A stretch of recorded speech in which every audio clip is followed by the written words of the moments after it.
Is Happy silenced? Right click. Oh, misses the right click. For surrounding, and he gets it on the DK. There's no TP for him anymore. He's got it. That's locked in. Oh my god! Could build a farm!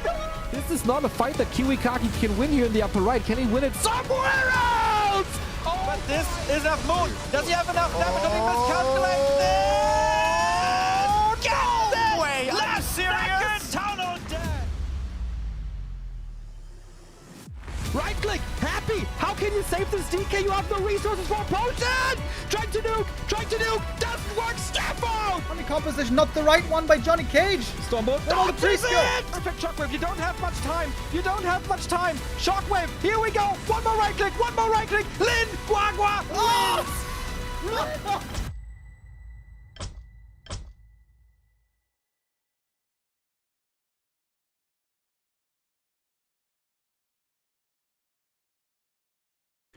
Good day. Good day and welcome, everybody.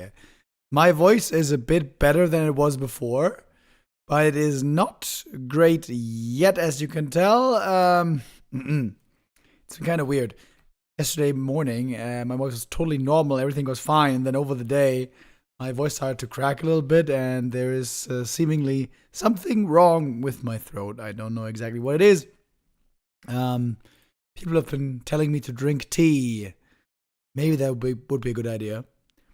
But I don't really like tea, so I had some water instead. Water is also very healing, as we know. Thank you, Klabauta Warcraft 3 with the resub. Yeah, yesterday took the first look at the Dolphin, Coccoon into Butterfly Cup. We had the first couple of games yesterday. This is a tournament for aspiring players. It's not our top 5, it's not our top 10 players, but it's players who are trying to get there, who are practicing, trying to get better. And yesterday we had a bunch of games, 6 games in total. Didn't quite see all of them. And the favorites did make it through. Dice and Starbuck now there in the semifinals. And in the lower half, we have 8 more players today. Cini, Sheik, HawK, Luci, Pink, Deathnote, Ice Orc, and PCG. So especially a lot of undeads. Hold on. We had 4 Night Elves, 5 undeads, 3 orcs, 3 humans. Okay.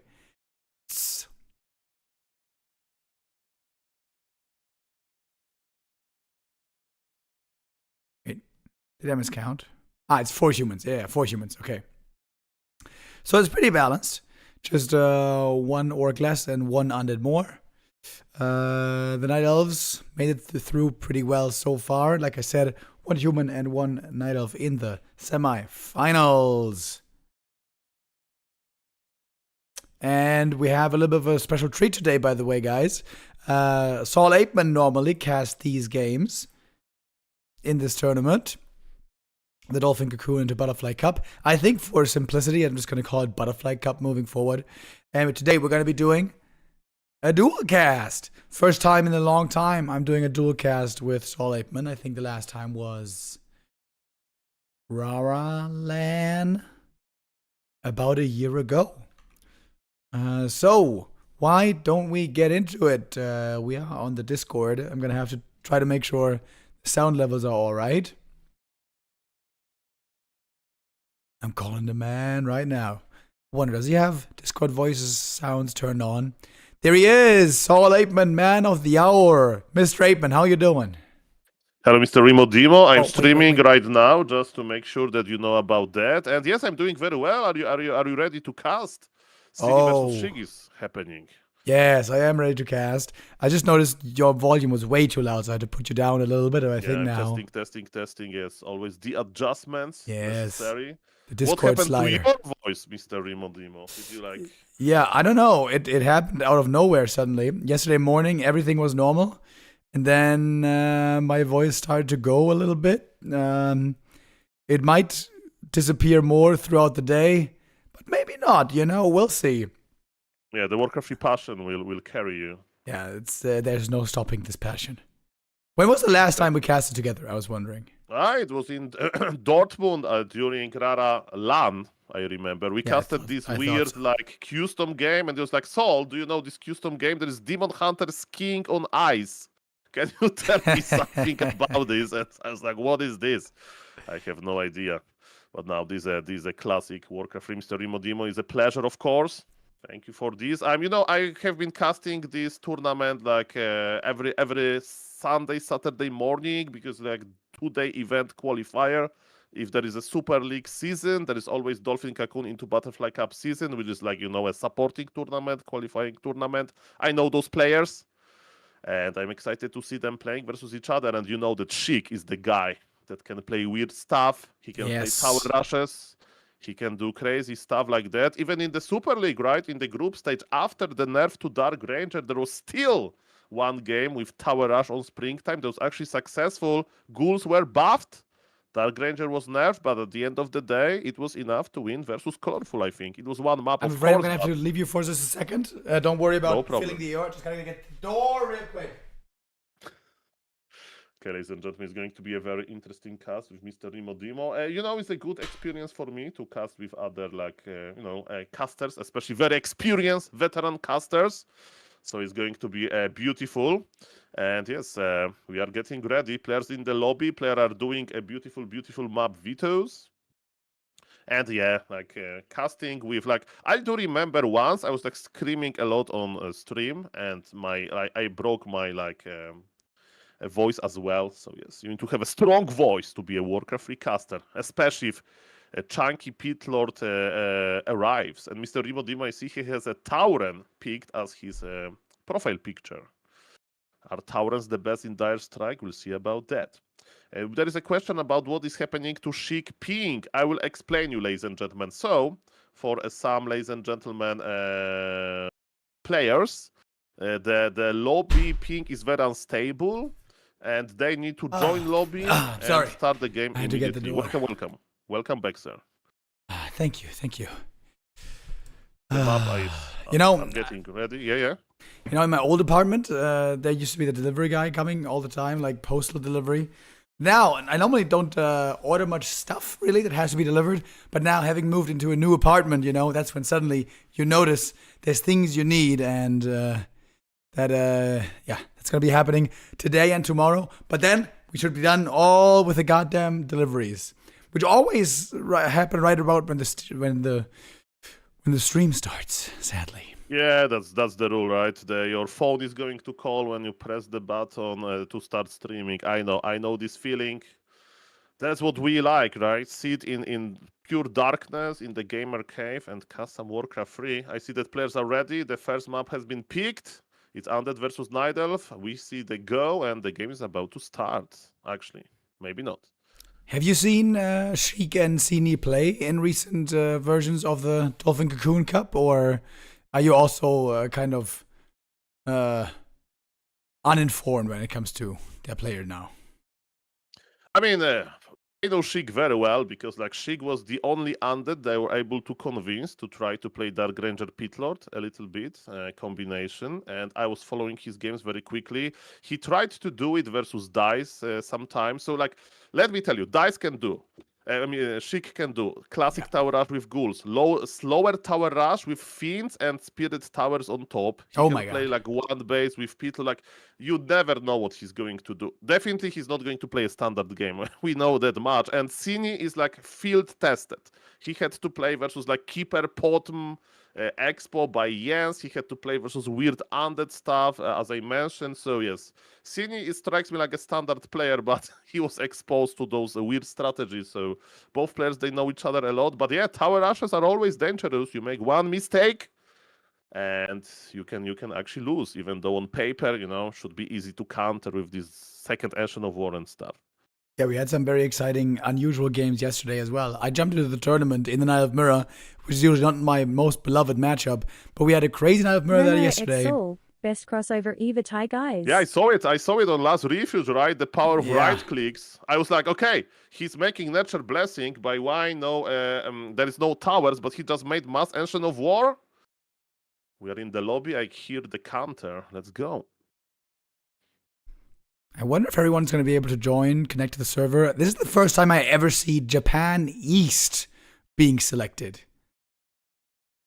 I mean, I never been Crazy. to Japan, and you know, Maybe this is the closest we ever get to Japan, you know. That's true, and also, you know, the server is pretty tricky if you want to observe on Flow TV, so because it usually gets, you know, desync or whatever. So now we are here, and on the top right we see double necropolis built, and I Oh love my it god. already. Double The cells in necropolis. jail seem very windy these days. Yeah, that's what the Hope I say-so get plays well with soon, ladder. mate. So I Less mean, than 3. this game can develop in many different directions, but usually when you make double necropolis and you are not ghoul pulling, is to do a tech without a ziggurat. So it's a tavern hero with a super fast tech, basically, and it means Dark Ranger. I guess the cool thing is, I never tested out this build, but you know, of course, you know, the supply becoming available later is bad when you want to go for a quick hero. But with the tavern hero, does this work out timing wise? Is the necro done by the time the tavern hero becomes available? Do you know that? I trust the undead, so again, Say-So is the FFA undead expert, and he says that that's good, you know?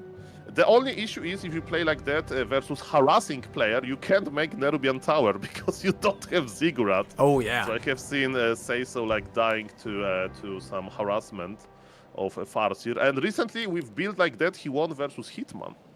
So yes, it can go to any other direction. Cine says that he wants to pause for a moment. Yesterday we had this issue with Sonic versus Ugly, right? There's a lot of spikes. So we'll see how the players are going to develop it, and we have a rehost, which happens, of course. That's why you have professional casters, right? So we can fill the void. Yeah, it is terrible to play with heavy spikes. That is just no fun at all. So we're going to try to find the right server for these guys. And of course, the wonderful thing about War 3 Champions is we have so many servers to choose from. Just look at it. We got like over 20 servers. Which one are they going to go next? Maybe Brazil? Wouldn't be a good idea, but who knows? And also there is a button that we don't even need to know geography. You may say, Sol, how do you connect China and where Sheik is probably Russia? Should we go through Brazil proxy? I don't know, but they have a button that like sorts servers with from the lowest to highest ping. So they can just check it out. And ladies and gentlemen, look how many players are in the lobby. Even though there's not a Super League, but this qualifier to the Super League tournament brings a lot of emotions. The players are here and we are testing the new server. My dear fellows in the Twitch chat asking for a Gamba, and I will, of course, oblige. All right, Sea and North servers we're very familiar with. This is also where all the Chinese versus Happy games take place. In general, I would say most games take place on this server. And looks like so far we are good to go. Next try. Northern Isles here, our first map. A map that is not part of too many tournament map pools anymore. I mean, you know, in this matchup, right, like, I wonder how the veto process goes, but again, versus Sheik, like, you need to, like, approach the maps differently, because he plays cheese, so maybe you try to find, like, big maps with, like, long rushing distance, because he will try to tower rush you. I don't know, it's super hard to play versus Sheik, but Mr. Cine, who is playing as MC McLaren F1 GTR, he's opening with like very safe Ancient of War spots. And again, his experience versus those stuff, but the build of Sheik looks so weird. If you like show this game to somebody, you would ask what Ebemar it is, would say like it's a beginner player, you know. Maybe he was in the recent grabby bronze hero videos. I don't know. It looks very weird, but that's the part of the build. Let's go. So now he basically also has 2 graveyards for the ghouls. You can get close lumber here, close lumber there. But you mentioned Cine's ID. Indeed, it's McLaren F1 GTR. I've been wondering for a while, where does this come from? Is he just like a Formula 1 fan? Or is this like his favorite car from a racing game? You know, we talked about Need for Speed Underground yesterday. Well, you're also a Need for Speed Underground fan. Did you become fan of, what was it called? Lil Jon? I mean, the soundtrack. I remember Yes. the soundtrack, like Raider of the Storm. Yes, sir. So that was beautiful, of course. Like the same with this FIFA, you know, football/soccer game. The soundtrack was what I remember actually from it, and that's definitely the case. But yes, this build is okay. It's not the build that I expected. It's a full FFA build, Mr. Remo Demo. tavern opens at 2 minutes 15 seconds and this altar is so late. This is like, this build is straight up from FFA. He wants to make that second hero super quickly. What is this? I don't know. Demon Hunter is already creeping and undead hero can't be made because altar is so late. Hell yeah, dude, this is crazy. Going for a 6th Acolyte as well. No Ziggurat still. I mean, there's an open invitation for the Night Elf to go there, right? But Cini, even though he's scouted with a Wisp, he's like, I prioritize creeping. I want to creep, right? There are some crazy builds that I know from, like, you know, cheesy players on ladder. For example, Mr. Cass with a C, you know, the Chinese-American player. He sometimes plays Tinker Panda, you know, because you can, if you have tier 2 online, you can buy 2 Tavern Heroes immediately. And you take all of the ghouls and you with Tinker Panda, you play Rockets, Breath of Fire, and you try to kill 3 of life of the Night Elf, you know, because he can't repair because of Rocket stun and Breath of Fire damage. I don't know what it's going to be. This is so weird, and that's why we love Warcraft 3 when you watch Happy. Do you think that Happy will ever play something like that? No, Happy will be disgusted watching this. But Mr. Sheik is like, this how I play Warcraft 3. In his altar, there is Deathnote. I don't know if he can, of course, cancel the hero and go for the tower one, but Mr. Deathnote opener. I don't know what it is, and with players like Mr. Sheik, we just need to wait for him to see what the plan is, because it's so hard to predict. Yeah, this tech, of course, is crazy fast, but also there's nothing being done by Sheik early. Demon Hunter is getting an insanely free early game. Super easy. Oh, wait, the overlay is wrong. My bad, guys. Now we got it correct. He's hitting level 3 before the hero is out of the opponent. You know, tech timing isn't everything, so I'm starting to get a bit worried here for Sheik. I mean, he's rushing tier 3, so, is there like any tier 3 army composition that Night Elf should be scared of? Is it like, you know, like, I mean, you know, the problem with the Frostworms is that they actually die to this Demon Hunter with Orb, right? You need level 3 Death Knight to coil them immediately. And like, look at the experience difference. Like, Sheik is like breaking every rule of how you should play Warcraft 3. And with those, you know, type of games, it's either going to he will look like a genius or he will look like a, you know, somebody with a silly build order. Look at this. There is a Pit Lord for the viewers. Pit Lord got +2 strength buff. But what is this Pit Lord going to do? He's alone in the middle of the map and he's running away from the Night Elf army.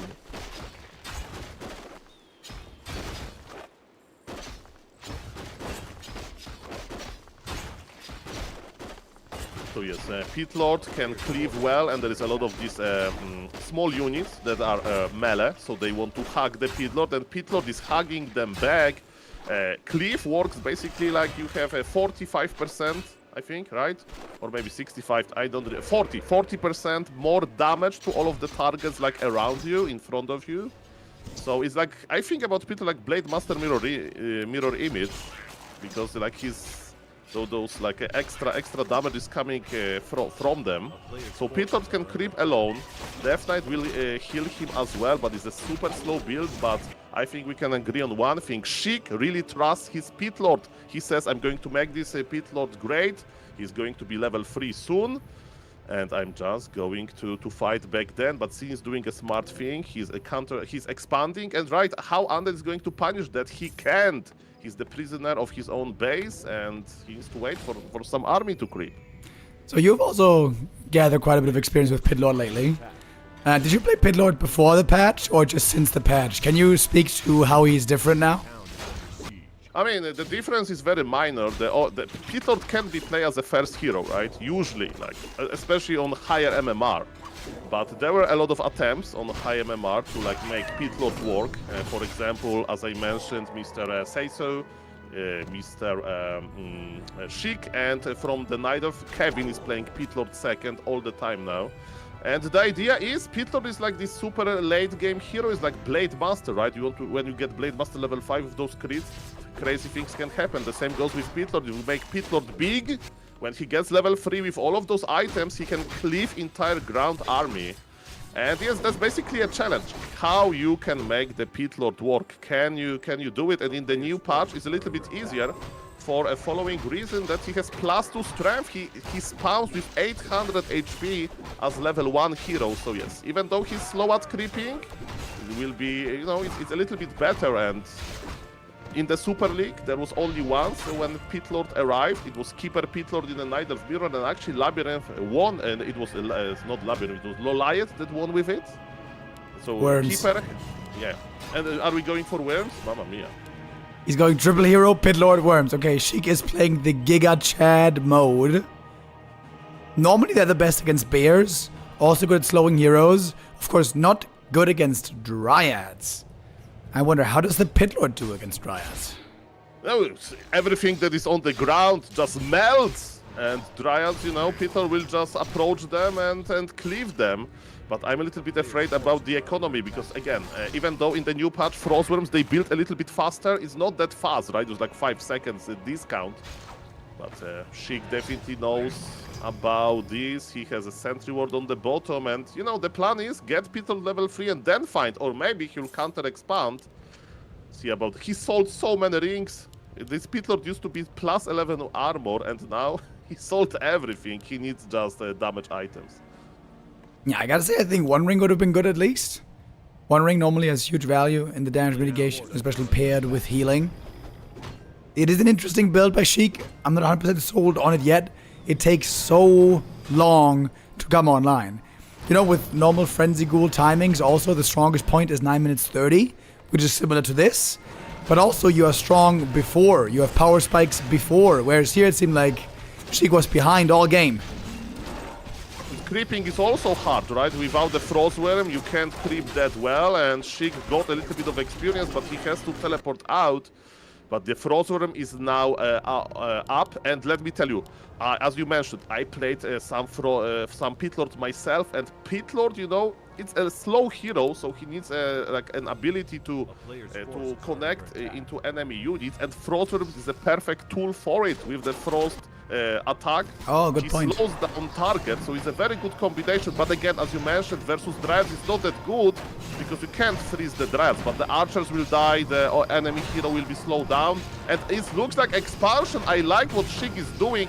He says, I'm going to the super ultra late game. There is not that many camps left on the map. At the end of the day, you will have to push into me on Blight. And yes, attack me, bro. That's what he says. And not super lucky on the Pit Lord items. He got no strength items, no claws. Bit of cunning here is good for the Lich, however. What an interesting army this is. One worm, one wagon. Not very much supply in army, but huge potential. Just wagons with Disease Cloud can be crazy against Dryads. Indeed, we have Disease already. Cini looks a bit lost. He doesn't exactly know what to do next, and we can't really blame him either because freaking nobody plays like this. Yeah, that's a good surprising factor, but as you mentioned, there is not a single clause of attack, right? That's sad. Like how unlucky you have to be to not have single plus strength. Oh, but you know what? With money, you can fix a lot of things. And Deathnote went to the marketplace, and he's bringing clause of attack. Big move here by Cini, by the way, delaying the expansion. That's a huge deal. It's gonna be at least a minute, maybe even 2 minutes of a delay. Probably gonna have to TP out, fighting into tower, into disease, a little bit of howl as well. Oh, the Frostworm position there wasn't the greatest. Always want to have that next to trees if you can. But now we have Talons, a great counter unit to worms. Yeah, but look at the Pit Lord go, and Panda just used Breath of Fire on just Pit Lord. Pit Lord can take a swim in the fire, there is no problem. But Pit Lord needs to have a lot of HP. And yes, we use Wand of Illusion on the Frostworm, so that's pretty funny. Now we have 3 Frostworms. And you mentioned that Nidelf will have to teleport out, and that's exactly what happened. But look at the Nidelf army. Disease Cloud was spread nicely, and healing this army is not that easy. Nidelf stays on tier 2. There is no bears, there is no orb of venom, and as you mentioned, Cini looks a little bit lost here. Oh, Temple of the Damned. I think I know what's coming. It's gonna be Necros. Dude, too greedy. Unholy Frenzy Necros, that is the best thing you can go for in Direct Strike. What about real Warcraft, though? Unholy everything, Unholy Pit Lord, Unholy Frostworms, Unholy Lich. Oh my god. Oh my god, Mr. Apeman. How is this game gonna go? I mean, like, can you survive that long? Like, Sheik is like okay, let me start with super greedy thing. Okay, let's continue with another greedy thing. And you know what? When it looks like I'm stabilizing, let's go for another greedy thing. But you know what I like the most? There is a lot of talons, as you mentioned. So we can't make more than one Frostworm. We can't make more, right? So Sheik is asking himself, what other units I can do go for? And as you mentioned, Necromancers, Talons versus Necromancers, who cares? Yeah, Necromancers are funny. I think way better would have just been Mass Gargs, to be honest.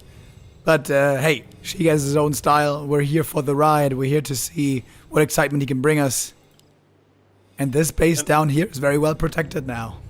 Yeah, and if I were if Cini would had a lot of experience versus this style, I would recommend him expand, do what Moon likes to do, on Twisted Meadows, take 4 expos, right? Because Undead needs to turtle. Undead needs to turtle, that's for sure. Is there Scroll of Town portal on the Undead? Yes, it is. And 50 supply on the Undead, he's spending all of his lumber on some upgrades. And he'll maybe kill a few archers and just go back. We'll see about that. Oh, the Frostworm can't die. TP! That one is dead for sure. Looks like a waste of a mana potion. Great piercing damage from these talons. The aura, look at the aura! Oh. She actually survived, and the Nova Never from mind. Glitch was juicy. Mr. Sheik is like, guys, it's another day in the office for me. When I woke up today, I drank my coffee and I was thinking about how to keep the Frostworm alive. And you know what, guys? With the aura, Frostworm can outfly maybe the Talons. And I'm not experienced in it, but for Sheik, it's it was obvious. He unsummoned the Boneyard, by the way. That's the Happy move. You squeeze every drop of efficiency. Happy would unsummon the altar as well. He'd be like, I'm not going to lose a single hero. Let me get even more efficient. But the way, look at this lumber. As you mentioned, Sheik is not gathering lumber in the optimal way. He has super high lumber needs. Actually, he's switching it right now because he has a graveyard that there is no trees around, but he has this extra necropolis from the early game that can work like another graveyard. And I'm pointing it out because in order to play Frostworms, Necro Wagons, you need to have all of the lumber. There is so many upgrades that you need. Yeah, I'm very surprised he's not just going for at least a 4th ghoul. Maybe even 5 ghouls could be worth it here, but 3 seems like it's a bit too low. But hey, we'll see. He's spending his gold, right? That's good. Talons, they know about everything because he's using them for scouting. At some point, those Talons will be upgraded to master ability. So I think Cini will land them. So this game is getting even weirder. Sheik wants to fight. Let's go. He's 10 supply behind, but is he going to summon skeletons? Let's go. Yeah, he's summoning some of them, but not too many. He's only got 2 Necros in this fight at the moment. Some of them going to be going down. And here's a Cyclone. The Master Training is finished. That's really strong right now. There's no Destroyer Dispel in the Undead army. Very unusual to see. Yeah, without Destroyers, Sheik can't win this. The chunky Pitlord that's supposed to carry this game can't cleave. Okay, he's cleaving now, but he's also alone. Deathnote is in the air. Coil is not possible. Pitlord is going to die. Demon Hunter gets level 5. The lack of Dispel. Sheik went for everything besides Dispel, and he got punished so hard. Mamma mia. Yeah, really cool game. Very interesting. Man, Sheik games are always such fascinating affairs. In this case, in the end, not coming out on top. A very strong Demon plus Panda. A very usual combo. Doing it again. But man, Tech Rush, Worm Rush, Expo after. Very cool. But I guess Cini, he didn't get confused too much this time by it. And what was in Warcraft you have a lot of mind games, right? And you know what would the best mind game from the Night Elf? There is this build that when you make a Tree of Life first, and you just expand, your first building is Tree of Life, So imagine if Night Elf would play that versus this Undead that is not going to leave his base forever. I will give Mr. Sheik a lot of points for style. And he tried to deliver it, man. Maybe he should wait a little bit longer. We see how useful Talons can be. Primarily, they were made to counter the Frostworm. And afterwards, when the Frostworm disappeared, they just landed and put Pitlord into the air. And all of those items on Pitlord were AFK.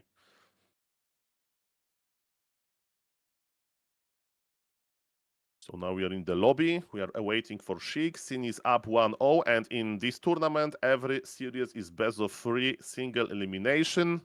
So sadly, Sheik is facing elimination. But this is springtime. And as I mentioned, this is a Tower Rush friendly map. So I'm excited about this. Let's go. Yeah, it's also a map where even on the pro level, we see lots of cheeky middle expansions being taken very early on. Only really doable against Night Elf, because Night Elf is kind of weak early, having Ancient of War creeping, not producing units for a while, and Archers in general not being the best early game units. I wonder, shouldn't this be a fast expo in the middle? This is like the perfect map for it. Again, it's not going to be a normal game, I can tell you that. And I don't know. Okay, that's my build, Mr. Nimodimo. Your build. Emulate Fast Fiends. Oh my god, what is this? Yeah, that's the build that I like to do, and nobody plays like that because it's a bad build, right? But I used to play like that. I polished this build. Yeah, me too. The idea is let me tell you. When I first started playing, 17 years ago, I used to spam this build all the time. Okay, but with this build there is no shop, you know. That's the whole noobman variation. Because if it's going to be the build that I think, the idea is because Dark Ranger can do a lot in the early game, right? The life drain is pretty cheap. You can harass the Night Elf. You can creep yourself if you want. You don't need to invest into early shop. And if you don't invest into early shop, you tag very, very quickly at 2 minutes, 15 seconds, basically. And so you can also go for a Scouting Acolyte here with the classic Fast Fiends. You don't go for a Sixth Acolyte. Yeah, I mean, this is like, okay, this build can develop in many different ways, but the idea is you have very fast tech, you have presence on the map. In the previous game, there was no presence of the map early on, right? Sheik actually skipped the hero, but with the Tavern hero, there will be presence on the map, so you can punish greedy creeping of the Night Elf, you can harass the Wisp, or you can creep yourself. With super fast tech, right, you go for the Mighty Pit Lord second, and you press instant tier 3 to get to Frostworm as fast as possible. And then you creep with Pit Lord and Dark Ranger is pretty cool, right? Dark Ranger is tanking all of the damage while healing herself, and Pit Lord is just dealing damage. Of course, there are counters to it. Night Elf can expand anyway. Night Elf can go for flying units that Pit Lord can cleave. But if there is no shop, that's all Apeman build. Did you detail the shop to him this way? Mr. Rimodimo, let me tell you, it's the end of 2025, okay? Yes. I'm streaming, and people were very excited about me playing big Pit Lords, and it's Dark Ranger Lady. That's the build, okay?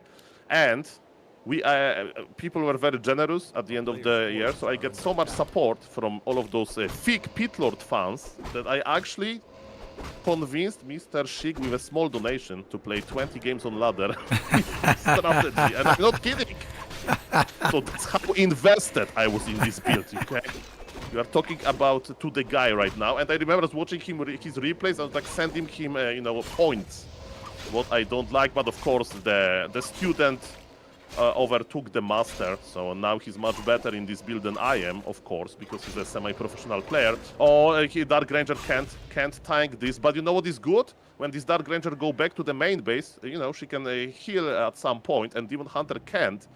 Heal without Moonwells, and Dark Ranger can heal while creeping, right? So that's pretty nice. And as you can see, we have the presence on the map. We are fast taking, yes, but the presence of the map for the Undead is here, right? So that's pretty good. I don't know if harassing now is the best idea, but look how easy those archers are escaping now. In the previous patch, the life drain tether range, this like leash range, was longer, 100 points longer. So now what smart opponents are doing, they just escape the life drain very quickly. But for creeping, it didn't change, right? So that's why I really like to creep with Dark Ranger. It also seems quite noticeable, though, how much more mana it takes now. It went from 25 to 30. Dark Ranger now seems to be running out of mana a lot faster. Yeah, it adds up. It adds up, that's for sure. But we can get level up, so it's always pretty nice. Undead has statues, so we can go for faster statue. But yes, this build is not that good anymore, I had some interesting results with this build, but for example, I survived 20 minutes versus Jens. Of course I lost, but I survived 20 minutes with this build, so he couldn't rush me. And we are teleporting out now, which is pretty bad, because the Sasquatch has been served to the Night Elf, and we don't like it. That great creep track here by Sydney, great read. Didn't even have a wisp there, I think. but just realizing this was happening and gets amazing items on the Demon Hunter here. So much armor already. But Life Drain doesn't care about armor, so there's still a concern there. And Pit Lord will be added now because you need to start creeping with Pit Lord as fast as you can. And yes, this is going to be a standard build with fast tier 3 and then 1 Frostworm. And then we adjust to the Night Elf, right? So what is also very interesting, if somebody is thinking about playing that build themselves, let me tell you guys, you need to be able to camp in your base. You need to accept that your opponent will have like much higher levels. The rule is, before the Frostworm, you can't fight for real, you know? So now Sheik will try to just creep a little bit around his base and he's waiting for the tier 3 power spike. Is he gonna go triple hero here? You need Death Knight, right? Or don't you? I mean, again, Death Knight is very important because when we approach the late game, right, Dark Ranger healing is not enough to keep Pit Lord alive. So you need coils as well. And the same goes for the Frostworm. So yes, Death Knight, like, Death Knight level 3 in these situations like a winning condition. So the question, we love Death Knight level 3, but the question is, can we, you know, survive long enough to add him? And so far, Cine is not hard countering this. Like, what if I would be Cine coach? I would just say expand in the middle. Yeah. Expand in the middle. What Undead is going to do about this? Nothing. This Undead is scared. He can't fight you. You have Cold Arrow, all of this good stuff. Just bully Undead, keep him prisoner in his base, and expand in his face, and type LOL in the chat. That's what I would do as a Night Elf. Maybe build Moonwells in a middle finger layout, you know? There's a couple of things you can do. There are other shapes that are even easier to create with Moonwells, as you mentioned. I did it once on ladder as a viewer donation challenge, but never anymore. Not anymore. I had, you know, moral objections. Well, you got it out of your system, so that must be good. Demon Hunter is here. It's off to a crazy start. Level 4 already. Rushing tier 3. Now, rushing bears seems not like a good idea against worms, but so far we're seeing no worms. It is going to be double temple, possibly mass necros again. I mean, I like to play Frostworm because it pairs very nicely with Pit Lord, right? As I mentioned, it can slow down the targets, but if Sheik has a different read on his opponent, maybe he's expecting a lot of anti-air, maybe he just thinks that Necromancers are better, that's okay. As long as it's one base, it's fine, right? So Undead can make 50 supply of an army, stay AFK. And you know what? Why not to add both Boneyards and Temple of the Damned? Sheik really likes to make the campaign army. And Mr. Remo Demo, people say sometimes that Undead is the weakest race. Can Undead creep the red camp? Is not PvP anymore, it's PvE, because I don't think Sheik can creep on the bottom left. What is going on there? Yeah, he doesn't have enough units. That is not sufficient. Big waste of time, which is kind of painful. He's got insane items on the Pit Lord, by the way. This is ridiculous. Double claws plus 8. Incredibly lucky. With gloves. That is literally the 3 best he could have gotten. That is insane. And again, Cine, with all due respect to Mr. Cine, I'm a big fan. He doesn't know the rule book. He doesn't know the counterplay rulebook. Imagine if you would creepjack him with a solo Demon Hunter. Imagine this. Like, this solo Demon Hunter will, destroy this entire army, you know? And, you know, he's like, no, I'm going to creep myself. I'm creeping faster. I'm getting more value. But, man, you have no expo. You are going to zap and drop the Undead that wants to sit AFK in his base anyway. That's not the best idea, you know? Because the Zeppelin drop is coming on the top right.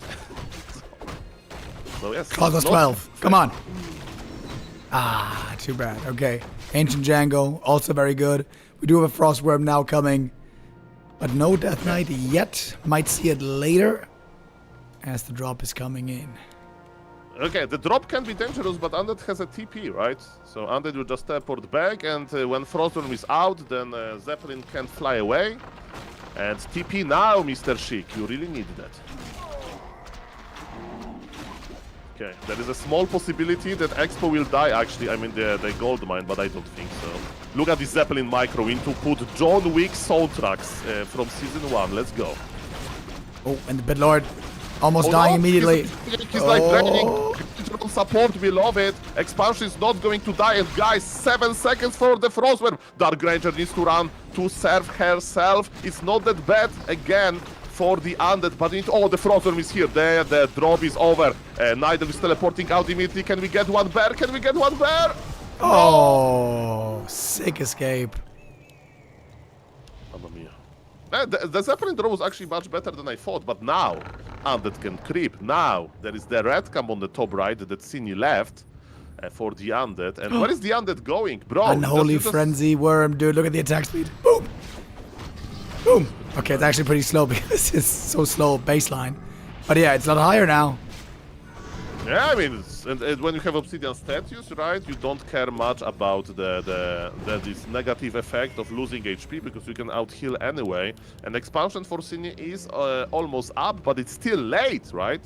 And when Sheik will realize that he can fight for the top right red camp, then he can get those close plus 12 that you mentioned, and Peter is going to be even bigger. By the way, Remo Demo, imagine fighting versus 5 Pit Lords. It's not a nightmare. We have a double Wand of Illusion out of this sudden. Oh my god. So this is going to be plus 5,000 HP to protect you. By the way, I was wondering, in the days before Pally Rifle ever was a thing, so let's say like 3 or 4 years ago, what was your main race? I mean, it's a long story. So I started playing Warcraft 3 seriously in 2021. And it was back then when Todd used to say that even ape can win with undead versus human. And I was really motivated by this statement, and I started playing as an undead. And my win rate versus human was like 20%, by the way. It was the time of Tetfins every game. I remember those. I played lots of that myself. Sheik is once again looking for the late game option, going for the expansion after the Night Elf, but maybe not too late behind. Same army pretty much again. Necro, Worm, and you know what's pretty funny? That you say that those semi-professional players, they should be so good at scouting, right? There is a top right camp that nobody's going for. It's big, it's red. And the smart observer in the lobby, probably Mr. Xiaotian, says that Mr. Sheik is so overwhelmed by the Pit Lord that he forgot to saturate his expo. Yeah, that is very painful. This is crazy. But how long it's happening? It's like 2 minutes, 3 minutes? I was listening to your cast with Neo during the Super League finals, and you said that 100 gold in Warcraft 3 should be 100 euro, right? In real life, or dollars. So Mr. Sin is missing 600 euro per minute income, guys. I don't know how are you doing financially, but I would like to earn 600 euro per hour, okay? Now they're in. A player's forces are yeah, but Undead expansion is almost ready. So same time. They expanded at the same time out of the sudden. Oh, it's going to be a long and beautiful game. I gotta say though, Talons seem to be like the perfect, most amazing unit now ever. They're gonna counter destroyers. They're gonna counter frostworms. Of course, there's no destroyers yet, but there could be. And then, when there's no more air, they can cyclone the Pit Lord, and he can't be dispelled. Yeah, that's why we make only one frostworm, right? And how Talons are going to do versus like, I don't know, 10 skeletal mages that, can attack air and then get ground. So Sheik is smart, he's not going to over-commit on frostworms, that's for sure. Both players, they decided to break the supply. Okay, we have some action. Is Cini going to creep the red camp? We'll see about that. Last camp on the map. Got a heal scroll as well. With how much Sheik is turtling, I think he should just expand again. Just go middle, third base. Easy cut guy. Yeah, he could do it long time ago. Right, so I'm just checking Wellspring, and I see the future for humanity or elf-manity. Nidal went for Wellspring in the game that can be like 30 minutes long if it continues. So points for Cini for that. Wellspring is amazing to accumulate a lot of moon juice, because now Nidal is not using his moon wells, and Wellspring increases the volume of moon wells as well. So yes, if you want to store moon juice, go for Wellspring. And as we can see, this game, I think, can be called easily the value game. I wonder if Sheik is trying to leapfrog forward with these towers, just extend the blight little by little. To the middle. Okay. The disease cloud has been spread on one bear. And look at those brave mid wagons that are making the disease cloud barrier. No cancel, by the way, on the Sigurat, but I think we can win this. And ladies and gentlemen, the big fight is here. We need to start summoning skeletons now. Where are the skeletons? Needs to drop the corpses. Quick! Oh, the wagon.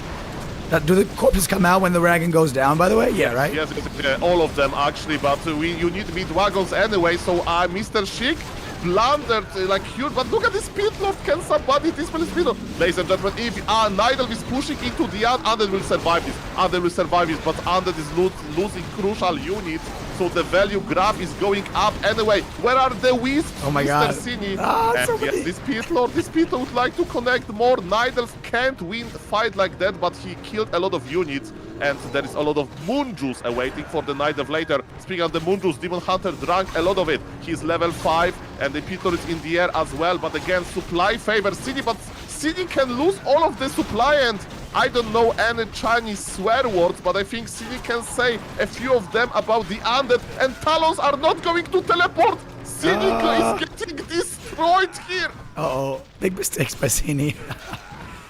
Yeah, you need to bring wisps to these fights, buddy. They're not very cheap, but you can afford them. Mr. Rimodimo, you know what's stopping me from being in the next Super League? Not as a caster, but as a player. Nothing. My micro, okay? The ability to click quickly. But you see that even those semi-pro / pro players are getting overwhelmed, right? When you play Necro Wagons, there's so many different things to control. And Sheik just forgot to drop, you know, the skeletons, the corpses. And he got to them by, you know, like when mid wagons they died. The same goes for Cini, right? He didn't bring the wisps. Mamma mia, clicking faster in Warcraft 3 is not that easy, man. Even pro players, they make mistakes. MG seem to be a very good thing to be adding Definitely here. I think more importantly though, Cini needs more upgrades. 1-1 is way too low. He should have at least 2-2 here. Yeah, the Zeppelin drop is actually dangerous. I mean, we have triple, but this Godman is dead. That was a good Zeppelin drop. I like it. Yep. Big strike right here. Even the Zeppelin is crippled. What does that mean? Maybe one of the wings is almost falling off. Yeah, I hope that Pilot has a plan for that. I mean, you can cripple mechanical units. That was a big change, so humans are not going to play tanks versus undead anymore. When Fortitude, right, he made his name in like professional scene for real. He used to play a lot of tanks versus undead, I remember. But after the cripple buff, you can't do it. But man, there is no. Okay, is Sheik pushing to the middle? I don't know. Is he? I think he's pushing. Let's go. More towers, more turtling. Pitlor's gonna be level 5 soon. What damage did he do? I mean, 12k almost. How many talons there are? You know, Pitlord in the air is not that good. By the way, sometimes, you know, we need to make smart suggestions for Blizzard next time. Just make Pitlord immune to Cyclone. You know, the logic is following. He's too big. He's too thick. There is no spell that can put Pitlord in the air. 800 hit points on level 1. Crazy. Of course, I'm kidding a little bit, but yes, we need a destroyer just to dispel Cyclone on Pitlord. We don't care about anything else. And you know what? Sheik says, guys, now I'm going to show you that I know how to unload a mid wagon, and I'm going to make skeletons, and I'm going to push, and I'm going to make Pitlord level 5. Let's go. 1-0 upgraded skeletons. Disease Cloud is here. Sheik wants to fight. There are not enough wisps here at all. Cini is making completely the wrong army. He needs wisps more than anything. I mean, he has the supply lead, that's good. And let's get ready to rumble, because it's so hard to predict what is going to happen. I know that this cloud is going to be everywhere, and I love it. Cini is so dizzy. He's not even spending his money. No upgrades, no moonwells. He just makes the one that he's replacing here with the other one dying. He is flustered right now. He has no idea what to do. The winds are coming. Let's see how many detonations will happen. And You know that Demon Hunter is getting a lot of extra experience when the skeletons are dying. Demon Hunter is almost dead, by the way. I was talking about him because he's close to level 6. The Mountain Giant is going down. Dark Ranger got level 5. I can't believe it. Supplies even, and momentum is on Mr. Sheik. Sheik, it's not Valentine's Day yet, but I love you. Look at this Pistol level 5. Yeah, I think you had the right call earlier. What do Talons do against Necros? And the answer is nothing. Yeah, I mean, they can put Pitlord in the air, but one destroyer can mitigate that, you know, and you keep this destroyer basically on top of the skeletal mages, right? Look at this Pitlord, the Amountian Giants, like, guys, you are not in my weight class, Amountian Giants. Nidelf knows that level 6 is there. Nidelf knows that. Sin is not going to leave this game. Who is going to win? Level 6 Demon or Unholy Frenzy Pitlord, level 5. We'll see about that. Pitlord's starting to drop a little bit low over here, but here is the life drain. The healing Dark Ranger, boys. Is it level 3 life drain? Yes, it is. Level 3 life drain.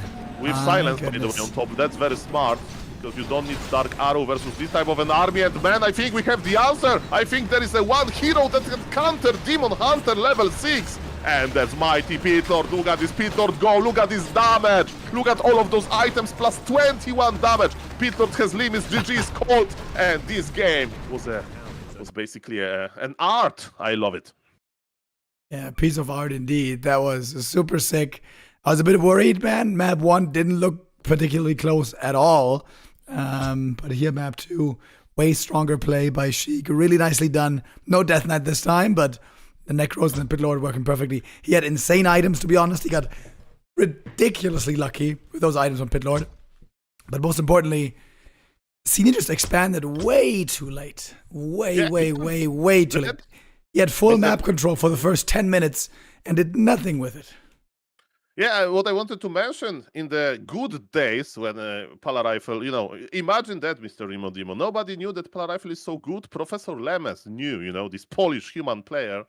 And man, the opponents, they had no idea how to counter Pala Rifle. Professor Lemes was like 2,400 plus MMR on Warcraft III champions, farming everybody.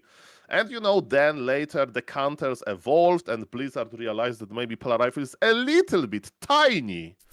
You know, too strong, and then Pala Rifle was nerfed. But Dark Ranger with Pitlord, we had this window, right, where nobody knew how to play against this, you know, when Undead did it. And yes, card counters, they exist, and Cine didn't go for them, and Cine got overwhelmed, and that was beautiful.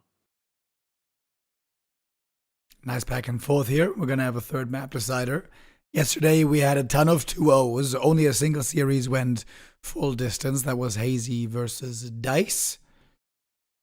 It was the two favorites making it through yesterday, right? Dice and Starbuck. Yeah, that's true. Like Starbuck versus 15 Sway, it was like, I thought it's going to be closer, but Starbuck just showed that he has the micro. He had the micro and he just out micro, you know, 15 Sway. But yes, definitely Dice versus Hazy was the closest, right? And we all remember this beautiful mirror. And one thing to add about Sheik, like, you never know what he's going to do. He may go for tower rush directly here.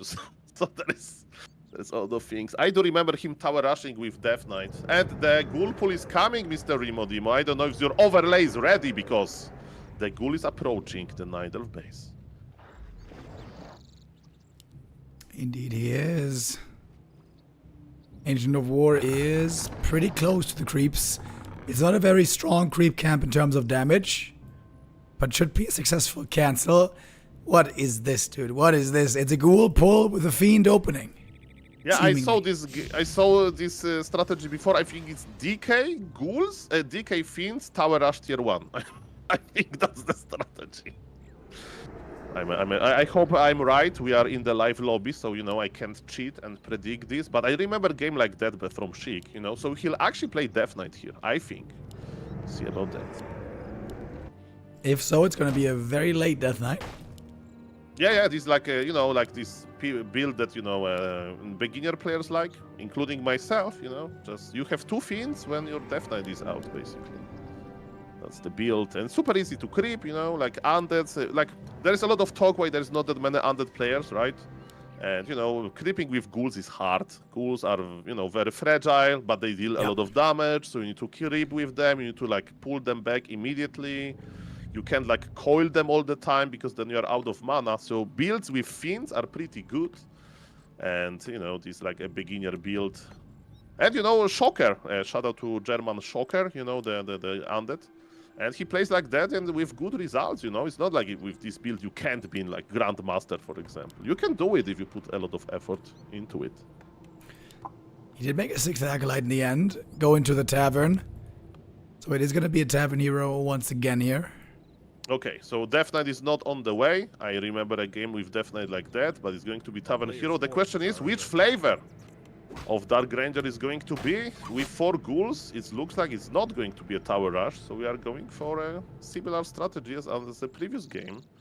And Dark Ranger, on this map you can build a nice pit lord, right? A lot of permanent items, marketplace in the middle. I want to see those. And it's a very, very easy map for expanding. Cini should definitely go for Expo here quickly. Tech up tier 2 and go Expo right after, I'd say. Save on the boots, go for that second base. Then with more money, this game should be his pretty easily, to be honest. But you got to make sure to go for the right steps.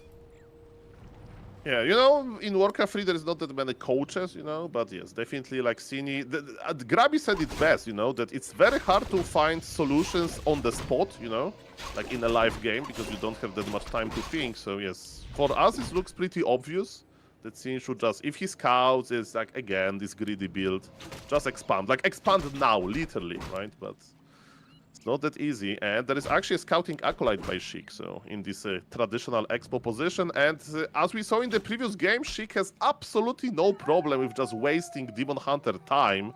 He's like, man, I need to make to my necromancers, my boneyards. Okay, who gets the last hit? Who get the last hit? Looks like Demon Hunter will get it. Oh! Nobody has vision. Dark Ranger is fast and furious. Dark Ranger got the last hit, but item goes to the Night Elf. Getting Slipper is kind of nice on the Dark Ranger, but honestly, much of the time she doesn't attack, but rather just life drain, so a little bit less amazing for her. Yeah, I'll take mana. I'll take +3 intelligence, you know, over agility all the time, especially after the nerf. And look at this. Look at Sheik. I love Sheik. Look at this. He's like, oh, this one Murloc that has only 400 HP drops permanent level 2 item. Maybe it's going to be clothes for my beautiful Pit Lord. And you know what? This camp is not going to kill me. I'm getting my HP back. Nice item sniping and Glove of Haste. Not that bad. Pit Lord will cleave much faster, but Cini is clearing the expo position. Is he going for the expansion?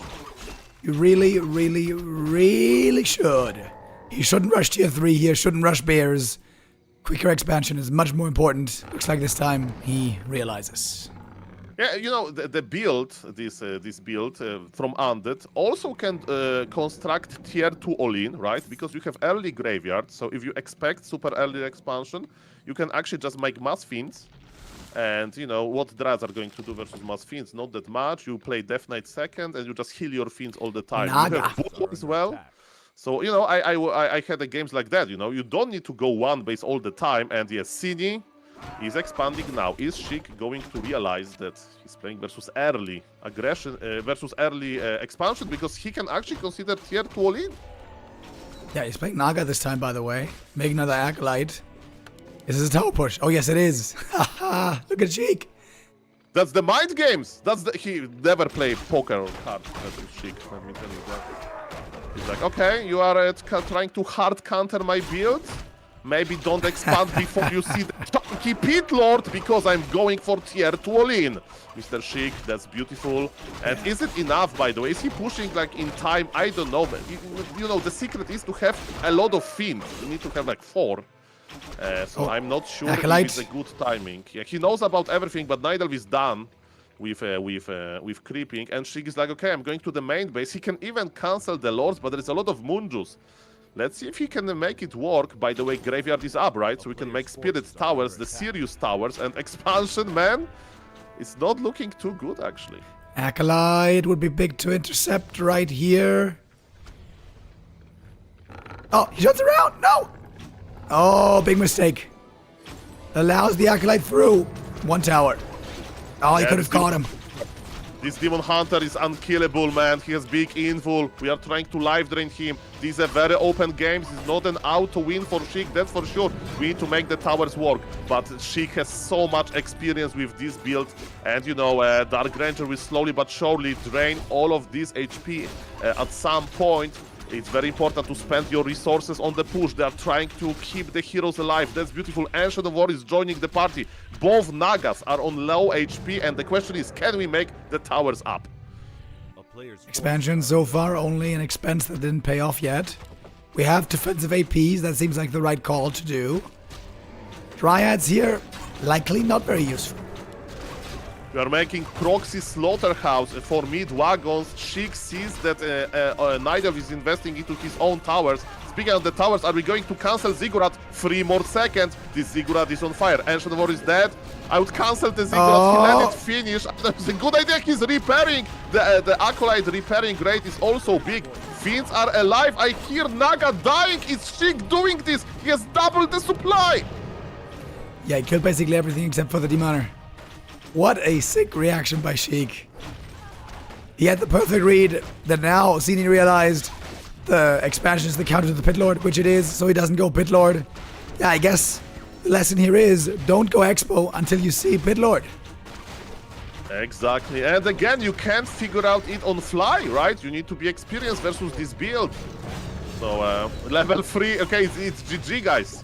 Yes, Nidelf has 1 extra base on the bottom, by the way. No, Fiend 1, Fiend died. Wait a moment, there is no burrow. The Fiend is trying to survive. The Nidelf heroes are so low. You need to seal the deal. Nidelf has extra base. If Nidelf escapes this, you know, if there is TP, Nidelf will teleport to another base. The game is still open. Of course, it's looking good for Sheik. He actually, 1 bear teleported, and this bear is a care bear, as you know, Neo calls it. So just for healing, there is no tier 3 for the Nidelf. The Fiends are dying to the Ancient Protector. Mr. Sheik, don't open bottle of champagne yet. Don't count your chickens, buddy. They need first to hatch. But yeah, that's a lot of losses right here. And Sheik can just take out this main base and then expand here himself. I mean, Nidelf is getting gold, but Nidelf can't spend his gold. That's another problem. Dark Rangers say, you shall no pass. Demon Hunter runs back, and when all of the Moonwells will die, good things will happen. Look at 4 Acolytes, by the way, Remo. Just trying to kill a Moonwell. That looks pretty funny. Undeads are smiling, and Nidelf are not smiling. And he didn't GG, by the way. I know, it's like, we can't highlight that. That's okay. That's okay. Ladies and gentlemen, Sheik is an artist. As you can see, he proved that the build, it's not that easy to hard counter the build. You know, there is some detail into it, and very smart play by the undead here. Sheik, I'm proud of you. Yeah, that was really cool. Very fun game. Sheik continues to be exciting, unusual, unique to watch. He is one of a kind. This guy, how exciting it would be if he could make it to some big tournaments. Can he perhaps qualify for the next Super League season? Of course, this tournament is how you qualify for Super League. This tournament series, I should say. Yeah, sky's the limit for him, I guess. I mean, again, he is the player that will provide us with not, ordinary games, and you know, that's what I like to do. That's what I really like about Warcraft 3, right? That there are so many competing strategies.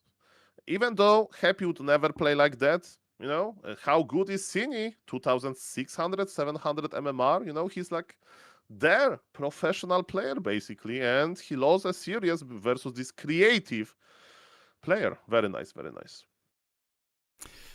Now we're going to find out who's going to be the opponent coming up for Sheik. Next, it is HawK versus Luci. I'm going to say my expectation second, but I think first I want to hear from Mr. Apeman. What do you think is to be expected from this series, and who might be the favorite here? I mean, here we have a little bit of collision of, they are definitely more standard players than Mr. Sheik is. Lucifer can play actually both expansion and one base style. I know that he's kind of experimenting versus orc with some necromancers actually, but I think versus human is not going to make sense. HawK is like on paper a favorite, right? He's like this very stable human with a perfect macro and micro, you know. If he wants to play one base, he can play one base rifle caster. If he wants to expand, he'll expand. He's kind of active. He's always good. So I would give 60% for HawK, but Lucifer is very strong as well. And he has fun, you know, with Warcraft 3 as well. Lucifer is a funny guy. So yes, it's a very nice series, I would say. Very experienced players. And Rimo Dimo, have you ever met Mr. Lucifer in real life? Oh, yeah, a couple of times. In China, in Sweden. Yeah, absolutely. Yeah, he looks like a fun guy to be around, right? Yeah, he likes some fun. He's got some different personality traits as well. Likes to drink and smoke and go to church. So you can combine all those things if you want to. I saw people in the chat said that I must have been smoking a lot of cigarettes. But that is not true. I stopped doing that a long time ago. But yeah, today it does sound like it. Don't worry. You have a perfect radio voice. And, you know. Do I? Yeah, you know, like, that's what they say in Poland, at least, when you're, like, a little bit under the weather and I'm talking like this in the radio. Everybody says, oh my God, this guy should work in the radio, actually. His voice is beautiful. Yes, I didn't have the opportunity to meet Mr. Lucifer, but let me tell you, 2 years ago, tournament in China happened, the offline tournament called Stars Wars or Star War, I don't remember. And there was a lot of like behind the scenes action. And let me tell you, Mr. Moon and Mr. Lucifer, they like to have a lot of fun. We could see, because Sky was streaming this on his Chinese TikTok account. Sky, you know, the legendary human, of course. Yeah. And yes, definitely Mr. Lucifer and Mr. Moon, they like to party. Yeah, they sure do. Out of all the Koreans, those two are the ones who like to drink the most by far. And it's not even close. You know, that's the most funny part from this, like, it was 2 years ago, but I still think about this sometimes. So after a full day of practicing Warcraft 3, like, you know, on the main, like, you know, at the event venue, let's say, all of those Korean top Chinese players, they was like happy there as well. You know, they went for a restaurant, as I mentioned, to, you know, have a little bit of fun. Happy left the venue like after 1 hour. He just ate and he was transported back to the venue to practice. And nobody was practicing with him, so he was playing ladder versus HawK. So Mr. Happy is the titan of work. And by the way, from the things that he ate watermelon a lot. I don't know if it's popular in China, but he was just eating watermelon. Yeah, watermelon is really good. Very healthy as well. Perfect for the summer. Was it summer or winter? It was summer. I mean, summer in Poland, so I guess summer in China as well. Yeah, it was like very shortly after Raraland 2024. Yeah, it would be really exciting to see another offline event in China soon with all the big names, but they have become very rare indeed. Players, by the way, starting to get ready for our next game. Luci and HawK now in the lobby, gonna begin doing the vetoes. It is worth checking out the recent history between HawK and Luci. They've met quite a few times throughout their career. And HawK right now on a very hot win streak. That is 12 wins in a row, if I count that right. Which sounds about right, because Luci has not had too much success lately. He played yesterday in the WSB prelims, didn't do well there either. Luci right now, not in the greatest shape. We see it in the ELO as well. I'm on the Warcraft 3 info ELO page right now for Luci, though. What the hell happened at the end of 2023? Holy crap, he dropped down to almost below 2,000. Jesus Christ. Mamma mia! Definitely, he's a super legendary player with a lot of experience. I remember when he was like trying to qualify from the DreamHack as well. So yes, as you say, in this 2021 to 2023, probably we saw the strongest Lucifer. But you know, now he has nothing to lose, right? So let me tell you, he played like on ladder versus Hitman, and he was playing like Deathnote, Pit Lord Lich, and he was playing Necromancer to make Unholy Frenzy like a Lich and Pit Lord. You know, he's just having fun with it. So I think we are going to see a strong Lucifer. He's not definitely like washed, you know. No. He's active and he's not as good as he used to be, I guess, but It's looking very, very strong overall. Okay, I'm going to challenge you here. If he is not washed, then who could be washed? Who could be washed? That's a great question. I mean, we need to go to the top, Mr. Remo Dimo. What happened to Fortitude? I remember watching Fortitude streams. He was What do you mean? he was screaming a lot of like Chinese words, and then who can stop me? I'm the champion. And ladies and gentlemen, the top 4 of the Super League had no human, so I hope that Mr. Fortitude will regroup and he will be not washed, of course. But that's like, dude, come on. That's not fair. He has been, I don't know, disappointing compared to what he did before for like 1 month now. Just 1 month of not winning tournaments, that cannot be enough to be washed. I mean, I'm just telling you the potential targets to observe, you know. For example, the same goes for Infi. Like, you know, I'm pretty new to the Warcraft 3 scene, so I don't have like a lot of memories from like OG Infi, OG like, you know, those like players like that. OG Zakard, for example, is like pretty like OG player that doesn't play, of course, anymore. But man, when I saw Infi cooking with Dark Ranger Tower Rushes, you know, so he was cool. the guy to figure out, you know, how to do it properly, and he was doing so well. And it was like 4 a.m. in China, and he was playing show matches, tower rushing those like night elves in show matches over and over again. I was like so in love, and then he stopped playing that well. There were hard counters to this strategy, and you know, he didn't make to the playoffs, right, in the Super League. Yeah, disappointing season for him indeed. I think the most impressively, he played against Undead.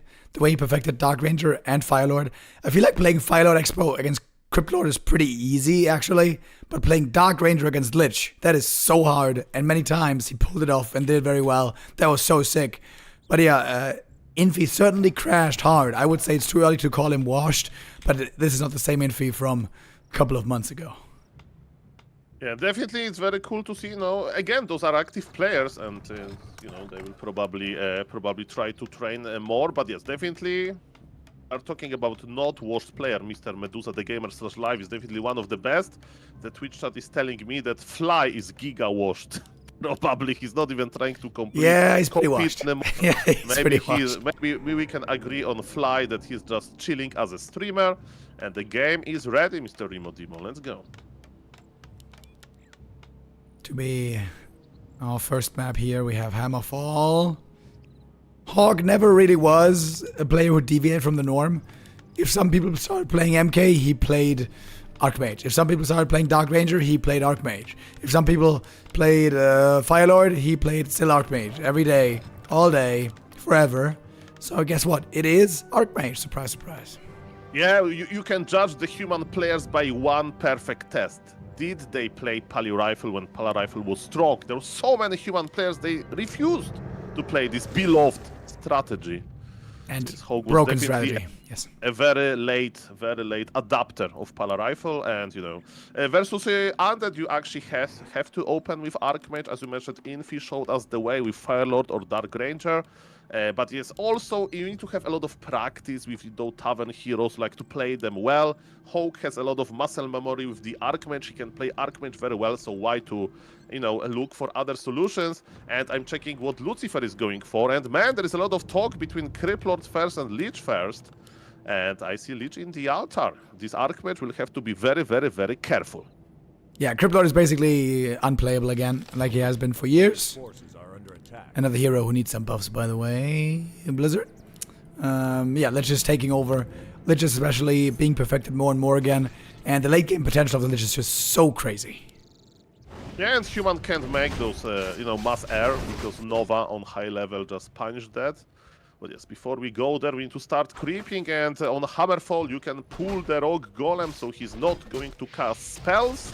And it means that we can start creeping big, and we are creeping expansion. So yes, I'm expecting a big macro game. You know, I wonder if it was, let's say, DK Fast Expo, DK Lich and then third hero, could human then play Mass Griffins? I feel like they still couldn't, because then Pitlord would be amazing as a third hero. Interesting thought. It's definitely like a game-breaking thought. So far, people are refusing to play Deathnote expansion, right? For many reasons, I guess. Yeah, it's way too weak. in until you basically have tier 3. So probably that's what stops us. But in this game, it's all about the mind games, right? Like when human will start making expo, when Undead is going to start making expo, it's like this cancellation mind games. HawK is trying to play it slow, right? Safe, I mean. He's pulling back. He started with the Arcane Tower, so he can actually pull back workers. They are even carrying lumber, you know, so they weren't AFK for that long. Lucifer is in human phase, but the best defense is offense. It means that Undead Expo can go up. But look at this, there is not enough lumber to start the expansion. And Lucifer is so old school that he didn't unsummon the altar Remo Demo. That's an old school player. Yeah, that's the lumber missing right now. Also, he went for a narrow in the main base. A little over defensive, in my opinion. Cost him some timing here to get this expo started. Oh yes. So again, like Happy used to even unsummon Tomb of Relics, the Undead shop. He wanted the money now, you know. He went to the Undead bag and said, give me all money you can get, I can get, because I will pay you back with this Haunted Gold Mine.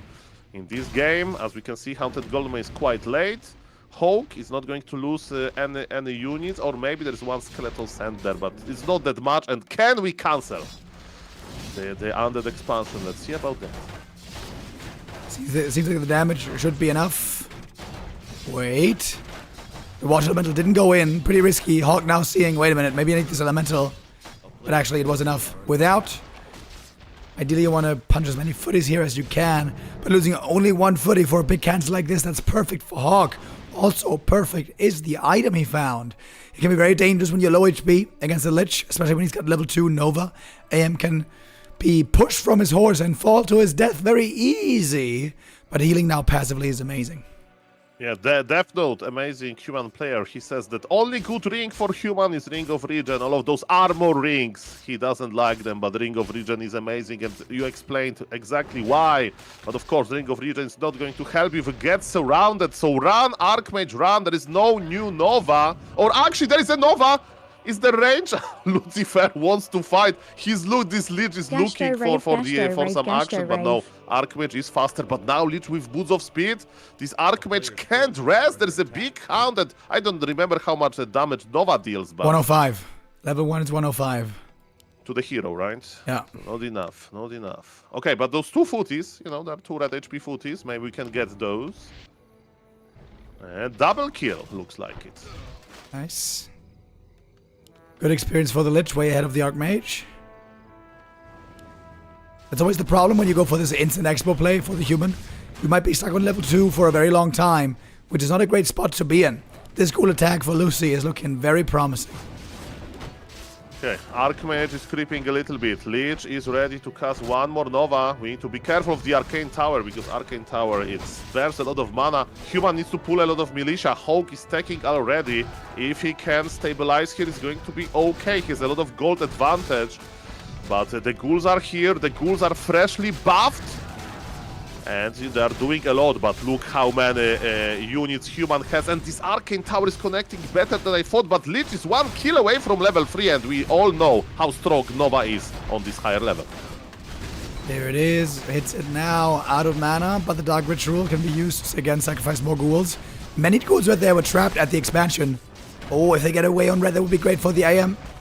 Or rather, not great for the AM, but he got the level 3.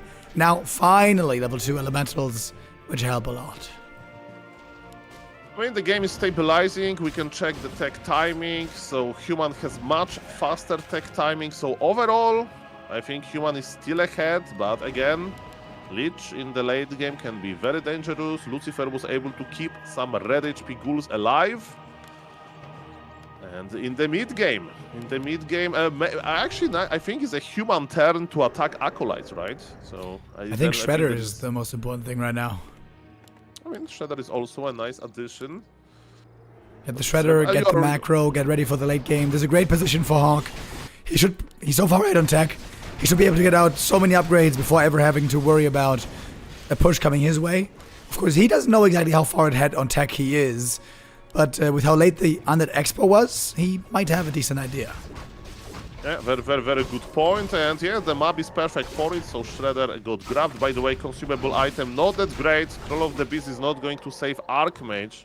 Like a big healing potion would. Fortitude sometimes goes for Zeppelin drops. Of course, it's possible with the lab control, but no, it's going to be just some pressure. We are going to force Spirit Towers at the expansion. You know, Happy makes Spirit Towers at the expansion, so every undead can follow, of course, but you know, forcing those towers is a good thing to slow down undead economy a little bit.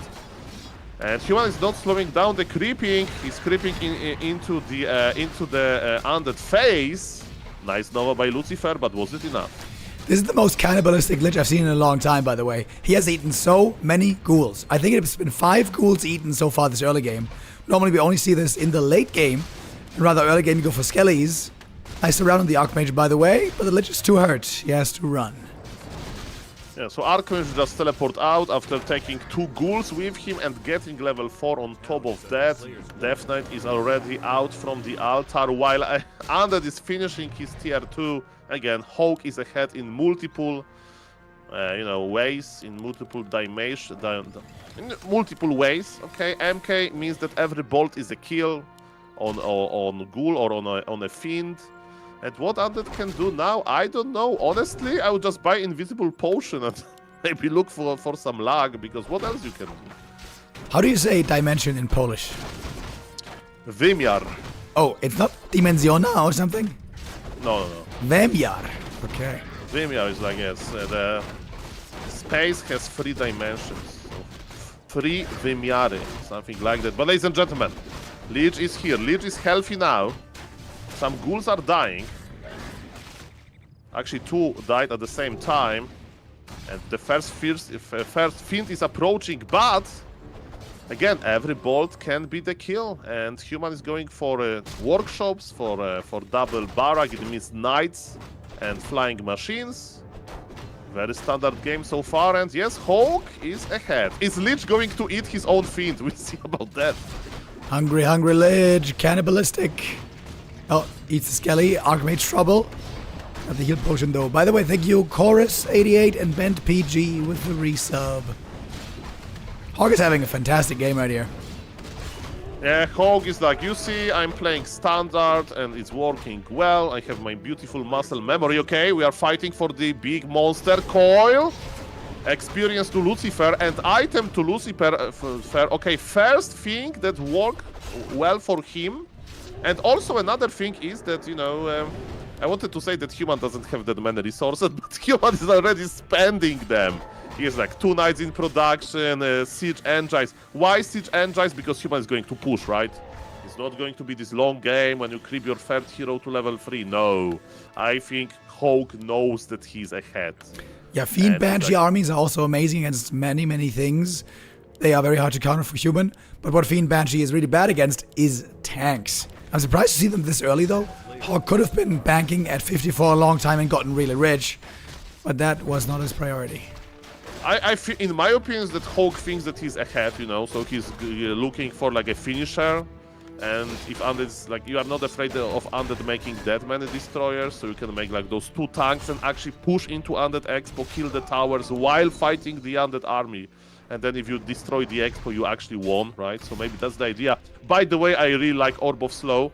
And let me tell you, I had like pretty mixed feelings about Orb of Slow until I played versus good Undeads, you know? I couldn't catch to those good Undeads, even with Bolt, you know? But when I got my Orb of Slow, a few lucky slow downs, and those good kiting Undeads, they were forced to fight me.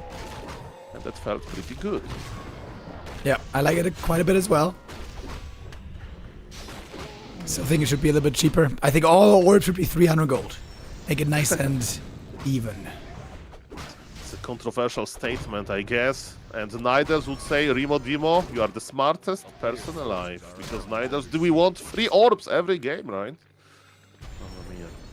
Oh. Another bolt, Lich is in trouble. Now it's time for the Deathnote. Where are the tanks? Tanks are in the main base. It's Zeppelin drop with tanks and attack in other locations. So no repair. HawK is in control. HawK is looking good. No repair. Oh, is that enough? I don't think so. He needs to slow both tanks. He's not doing it. Oh, slow reaction from old man Luci. But don't worry, guys. Saul Aitman says he's not washed. I mean, see about that. And by the way, talking about old players, do you know which player is the older one in the Super League Season 2? You mean the oldest? Concluded already. Who is the oldest player? I actually don't know. Is it Moon? It's Moon, exactly. And was Moon washed? I don't think so. He made it to the playoffs, and for some times he was rank 1. But ladies and gentlemen, we have a big fight. Rory's here, and look at those knights. They have even thundering blades, so they deal more damage to fiends. The fiends are slowed down. Deathnote is not on level 3, so who is going to save those things? I don't know. Fiends, and there is a Zeppelin drop in the expansion as well. This time is enough repair, but as we can see, HawK has a very good time. For a moment, his knights are not having a good time. Very nice impale, but look at the supply. Very big supply lead for the human. Human is rich, and human is doing all right. Only thing missing here for HawK is a third base. Looks like that's coming up next. He's sending out the peasants for probably some towers first, as the MK keeps creeping. Double ring of region, I think, is wonderful. By the way, I can't believe... Did Deathnote mean that rings of protection are bad in the early game, or bad in general? Because for the Archmage, for the Archmage. For Archmage. Drop, okay, know? that's true. Yes. Yeah, but late game they're amazing. I understand it, so yes. Ring of armor is like definitely a very interesting. How do you feel when Happy sells all of the ring of armor? I hate it, especially with Cryptlord. He always did it. Just one ring is so good on Cryptlord. But nowadays he's often keeping them on Death Knight in late game, which I appreciate. Yeah, in the late game, of course, but in the early game, Happy's like always no. Okay, where are we teleporting? We are teleporting to the main base in order to counter Zeppelin drop. And man, okay, if this expansion survives, that's not that bad. 2 tanks and Zeppelin for a price of TP. I take it, but at the same time, human had enough time to actually creep the big turtle camp, and Paladin is getting closer and closer to level 3. And human heroes have amazing levels. And human army is looking good, but Lucifer survived. That's what's important. Yeah, 2/2 Knights also really good. HawK is playing this very well. He is clearly outplaying Luci so far. Didn't overmake tanks either. I like that. This is a really good first showing here by our Russian human.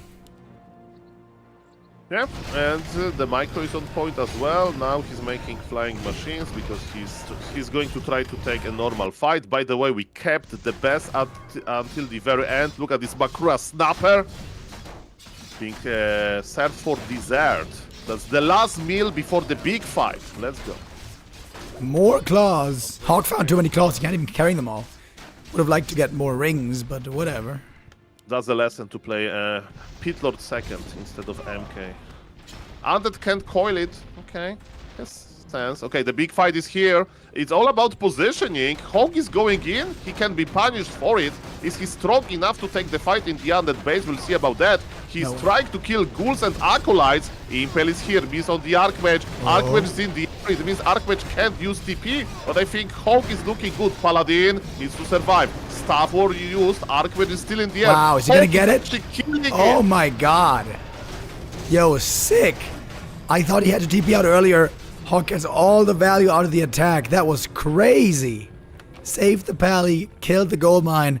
That's a GG play. I mean, that was worth it. And I missed that completely. On the top, there is another base with 2 cannon towers. Yes, sir. Okay, so that's crazy. Like, HawK is so ahead, man. Like, he has everything. Yeah, HawK's been ahead basically since the first Expo cancel. Very, very good game by him. I'm pretty impressed. Yeah, and you know, he's going to play versus Sheik if he wins, right? So oh, it's gonna be a wild game. Better get ready. Sheik has now is probably watching, right? So he's getting the some ideas about what nasty strategy to do versus what is the Berserker doing here?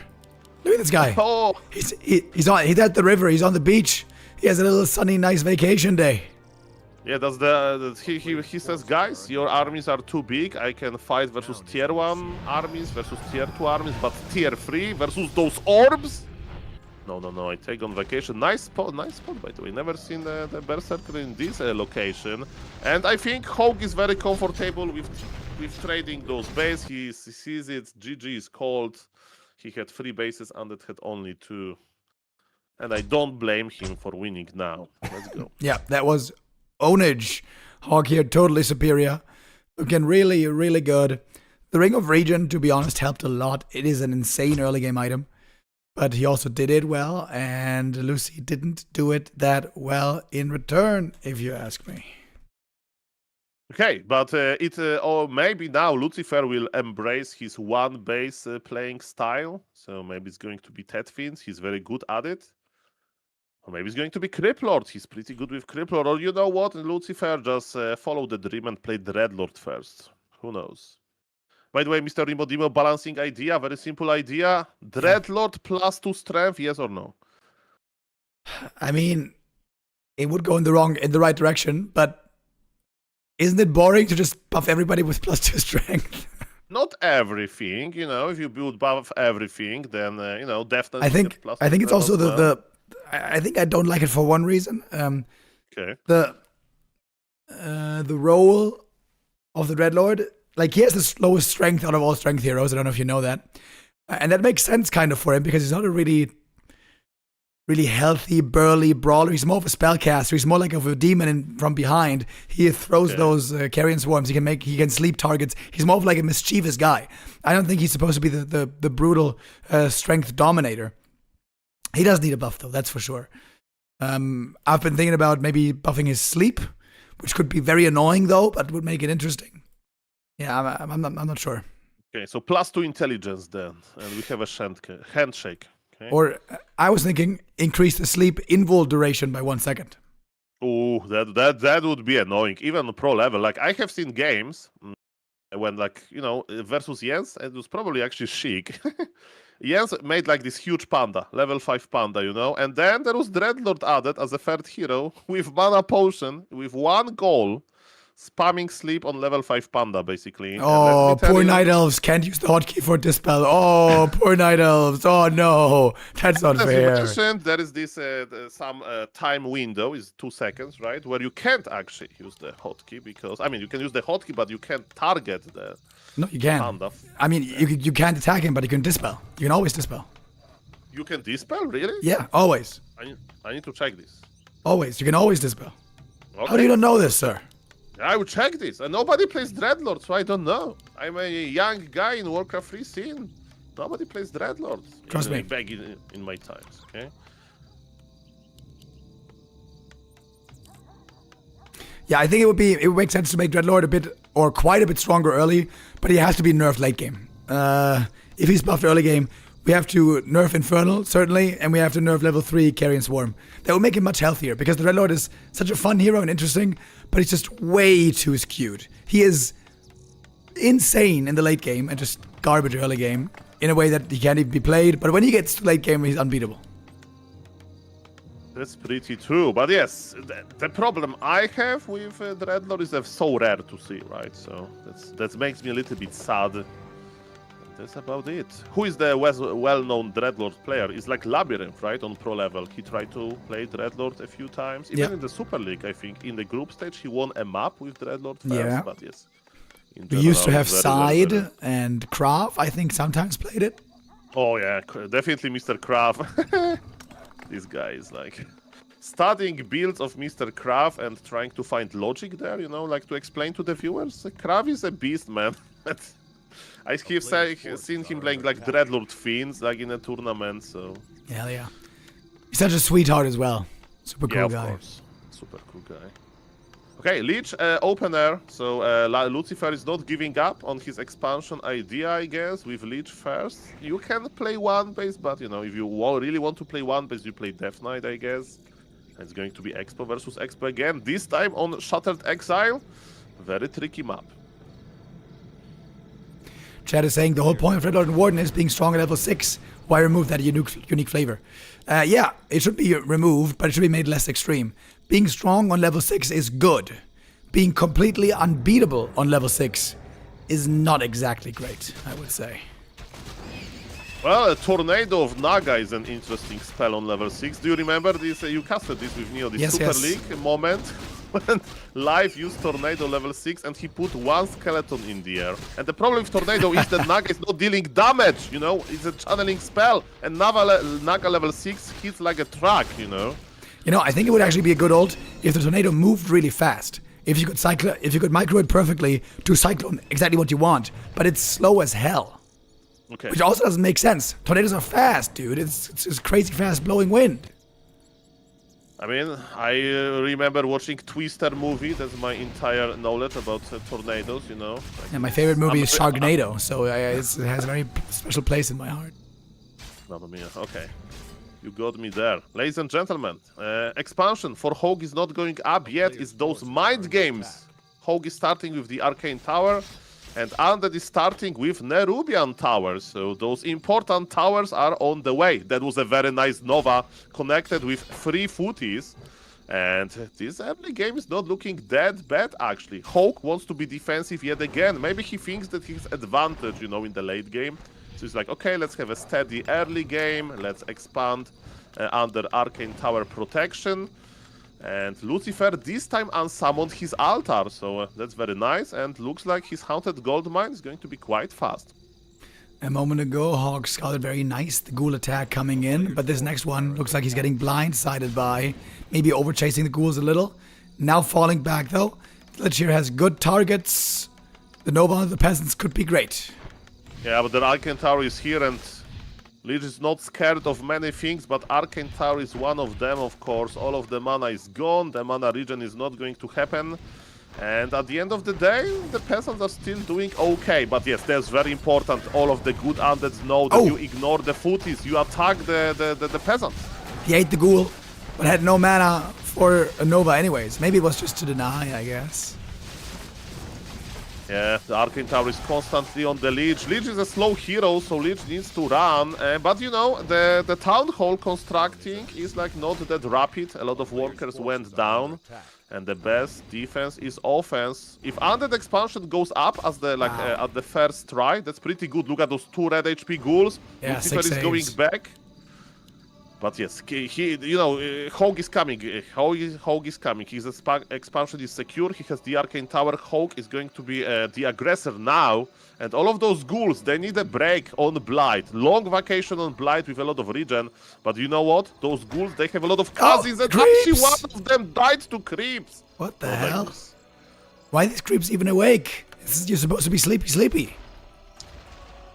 Maybe they got excited about the micro of Lucifer. Who knows? The ghouls are here. Good micro still. The Haunted Godman is going to finish. I would say that's a pretty good game for the Undead, but he needs to do more. He needs to keep saving Acolytes. He needs to get some footies. And yes, level 3 is important as well. HawK is doing okay. Oh, HawK can be surrounded. Okay, Lucifer, show us the micro. Oh, nice. Oh, it was good. What about the Lich? Is Lich getting counter-surrounded? Not really. Lich survives, and Archmage can't escape the surround. And that's so good. Now, the entire human army is going to teleport back, and 2 Water Elementals teleported back. It means they're going to expire doing nothing. That's a very nice start for Lucifer. It is certainly way better than the first map. But if HawK now just starts the tech himself, I think it's a fairly even game. He should be starting the tech right here. And he is. Tech is really even for the most part. I'd say this is an even game. And now the most telling thing going forward should be the hero levels. Yeah, and I like that there is another Shredder. I mean, another game with Shredder for the human, as you mentioned. It opens so many opportunities, even for tank drops, even for like a third base with 2 cannon towers in the late game. And Shattered Exile is a perfect map for Shredder because, you know, there are so many laboratories, they are close to your base. Very nice decision by HawK. He's crossing the map now, but Lich is level 3 with full mana, and heal scroll control is important, and I think that I would buy the heal scroll if I were the Undead here. Fortitude loves heal scrolls to heal the footies, especially versus Juicy Nova. For now, nobody has the heal scroll, and footies are dying. First Nova there was in the Water Elemental, by the way. That is definitely a bit of a questionable target. Also, AM not having boots is very, very scary. Very often you need the boots desperately to get away from the Lich. Perhaps he forgot about it. Being chased still by the Lich right here. There's the next Nova. Where are those boots at, bro? Okay. Yes, very good point that Archmage needs some mobility. And as you mentioned, hero levels, they're kinda close. Everything looks okay. We are looking for small advantages, right? And getting workers at the expansion looks okay, but Shredder can forgive you a lot. You can lose some workers. Who cares? You have infinite lumber anyway. And speaking about dying workers, at the Undead expansion, there is a lot of footies. Comparing the gold mines, by the way, it's a 500 gold difference already. Might get even higher. But then again, with the Lich returning home, footies have to back off. No AM here supporting them. And the AM, just limited with what he can do. With no TP or staff or boots. He has to play rather cautious. Yeah, but we have Clog of Shadows, we have Scroll of Region, it's going to be fine. But as you mentioned, one mistake, and hero goes down, and then entire momentum goes down as well. Nice deny, by the way. Archmage was a little bit closer, and nice. Scroll of Region is coming. The question is about the unit composition. How excited were you when for the first time you saw that you can possess a webbed Gryphon? That was very amazing. I'm mentioning it now because, we don't see Banshees that often in Human versus Undead anymore, right? Usually Undead tries to make like a timing without the Banshees, but in the new patch they were buffed a little bit. The Master Training is shorter, so who knows? We need some I think the thing is also, in the past, you used to need Banshees to beat Knights. With the Lich level 5, you don't need Banshees to beat Knights. You just need Lich level 5 and Micro. Oh. We have there is Inner Fire guy. There is Forest Troll High Priest. Give this Lich Inner Fire. This the strongest caster that you can buy, and the stronger caster is big. He casted Inner Fire for himself, and you said that Lucifer goes to church. So this Forest Troll High Priest wanted to get the last blessing before dying. Man, that was the shortest life of the. It cost 4 supply, 300 gold you spent, and the MK is here. Yeah, to run. Oh, another merc goes down. This is a disaster. Those mercs are so expensive. Yeah, this was like the Arthas campaign. The mercs just being sacrificed without any concern. Kinda sad. Yeah, and now slaughterhouses, they are not producing. Okay, we are producing now. I mean, it's not the end of the world, but it's pretty sad. Bolt on the Lich is we are going to force one coil. Undead still wants to fight. Human has Archmage has no TP, right? So yeah, maybe and no that's boots. the reason. Okay, the body blocks are here. Are we going to buy more mercs? Just buy. He's going for the Archmage. We need to have control of the lab. Big invul. One moment. Are you kidding me? Entire plan ruined. Lucky find right there. Lots of footies nicely saved on low HP, by the way. Region scroll here is going to be, again, amazing. And HawK has insane amounts of resources. 2,000 gold, 1,500 lumber. He can tech into anything he wants. Yeah, that's a sign of a human with a very good early and mid game. If you are able to accumulate that many resources. Of course, look at these guys. There is 2,000 gold was spent almost immediately. You need Orb of Slow, Staff of Sanctuary, Q-Third Hero, all of this stuff. But yes, production on the human looks amazing, and Militia is even going to help with another camp on the bottom. And who knows, maybe 2 cheeky cannon towers are going to be upgraded.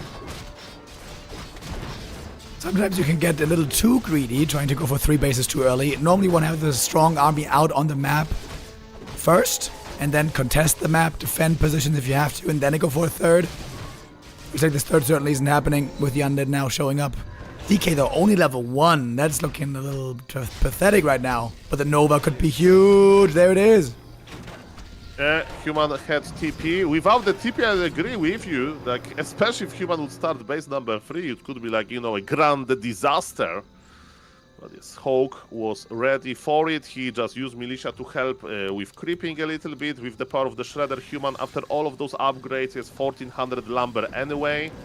And I'm going to check out what Undead is doing. Nothing, crazy. He's adding Abominations as a late game front line, basically. But yes, Death Knight experience is pretty low. Dark Ranger, show me the best silence.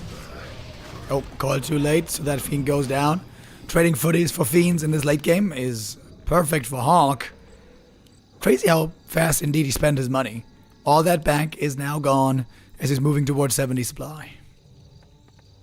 Alexa is a huge map, right? So there is a lot of camps left, a lot of experience left. Maybe we are going to witness some big hero levels. Both players are creeping right now, and you know, there's no crazy items here. For example, on Twisted Meadows, you can find like, you know, Amulet of Spell Shield, Staff of Silence. Here, normal items. On the top left, where this Magnificent Eyes Revamp is going to be like an aura item. It can be permanent level 5. What is your favorite item here, Mr. Remo Demo? Is it Undead Aura for the human? It is. Ah, you mean for the human? In general, favorite items, Catgus Pipe, obviously. Yeah, Undead Aura is definitely the best. Certainly the best, by far. He was going to be, but at the same time, Lucifer is pushing. Okay, supply favors the undead, to my surprise. And as you mentioned, the expansion number 3, HawK is trying to go for it. So he wants to be very greedy.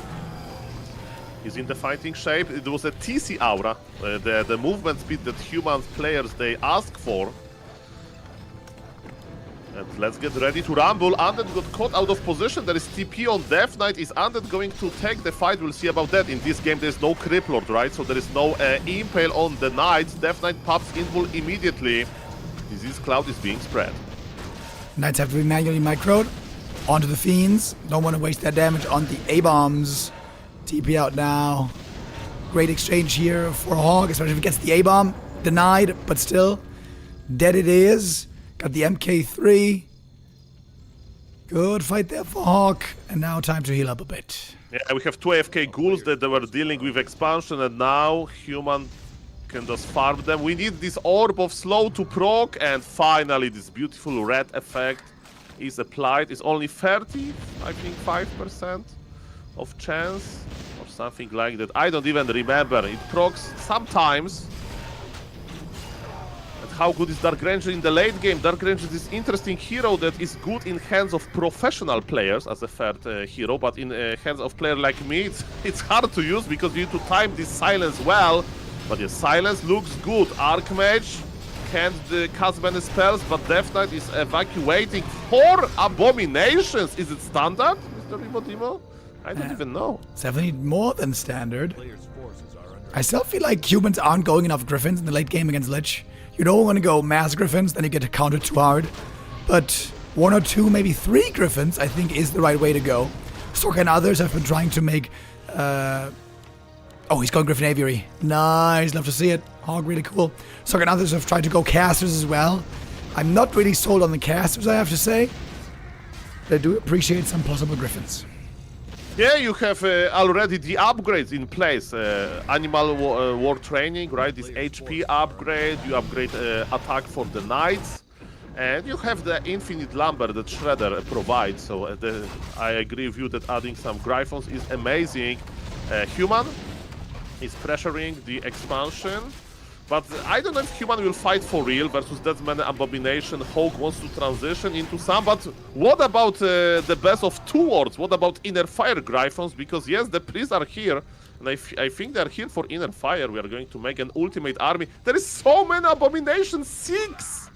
This is crazy. Yeah, if HawK gets to 100 supply with Griffins and Inner Fire, then it's amazing. But you can't fit this all into 80 supply. So that's why I think the priests here don't do that much. Also, sometimes this cloud really messes with them. They waste lots of their heals, waste lots of their mana. And yeah, it is just basically a pure A-bomb army at this point, but with no upgrades. Death Knight even has round bracers. He needs to be so careful. Offensive coil. And also priests are healing Disease Cloud, right? So it means they will be out of mana at some point, because Disease Cloud makes healing for priests like impossible. There's so many targets. Knights are still going in. It's pure melee army versus melee army, and I like it. Both players now going for a third base. I think HawK has not spotted the one in the north yet. We got 3 auras for the Knights. That is fantastic. And they are clearly outclassing the A-bomb so far. And they will outclass the Abels even harder. You know, Human will outclass this army composition even harder when we get into Inner Fire. Gryphons, Inner Fire is so good. But that's a reason why nobody plays casters versus Undead in the late game. Coil Nova just removes them.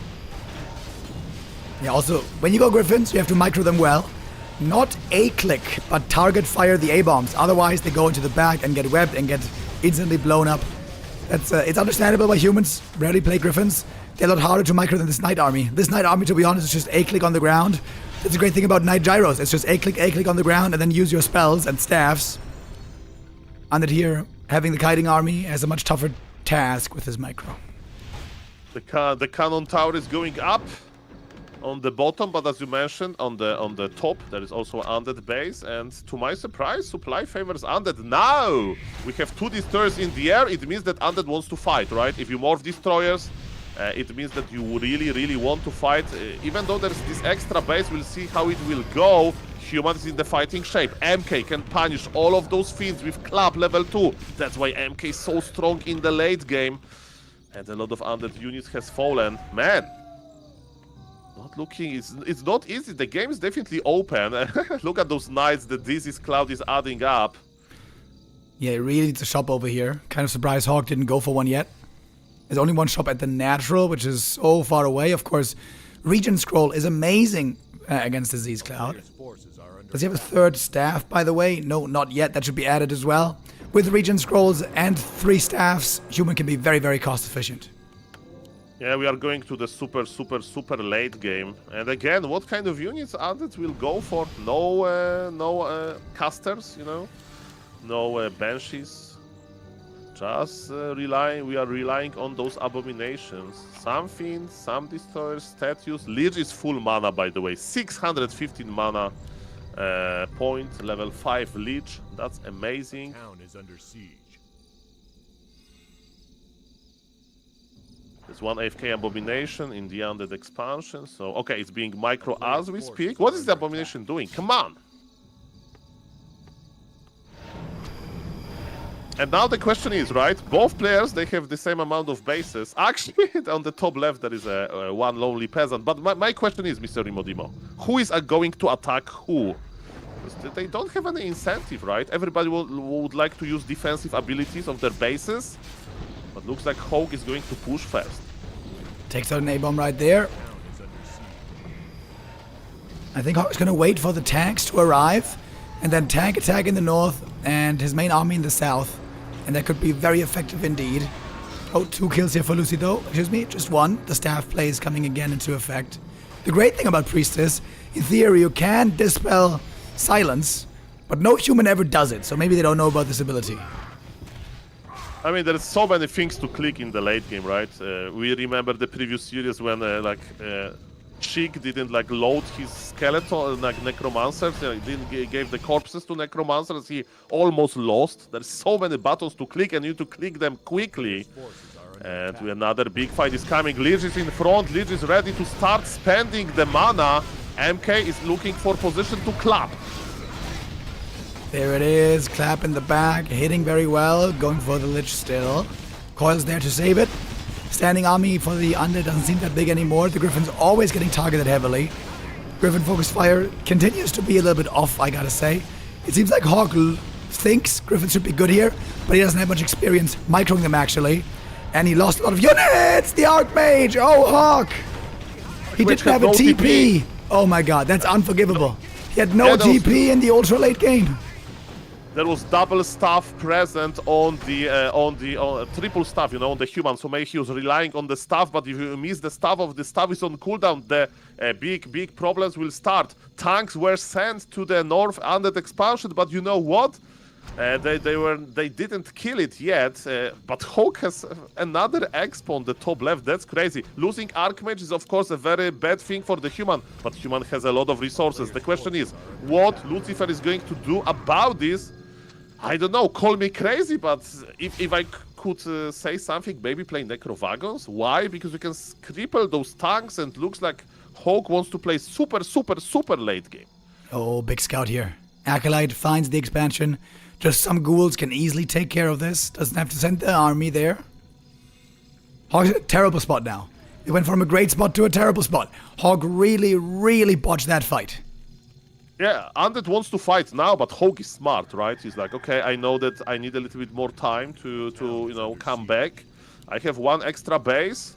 Maybe he's willing to do a little bit of a base race. We'll see about that. Definitely up left, human expansion will be like destroyed very, very quickly. There is no towers, nothing like that. But human is looking for the fight. Archmage is back via tavern, I think.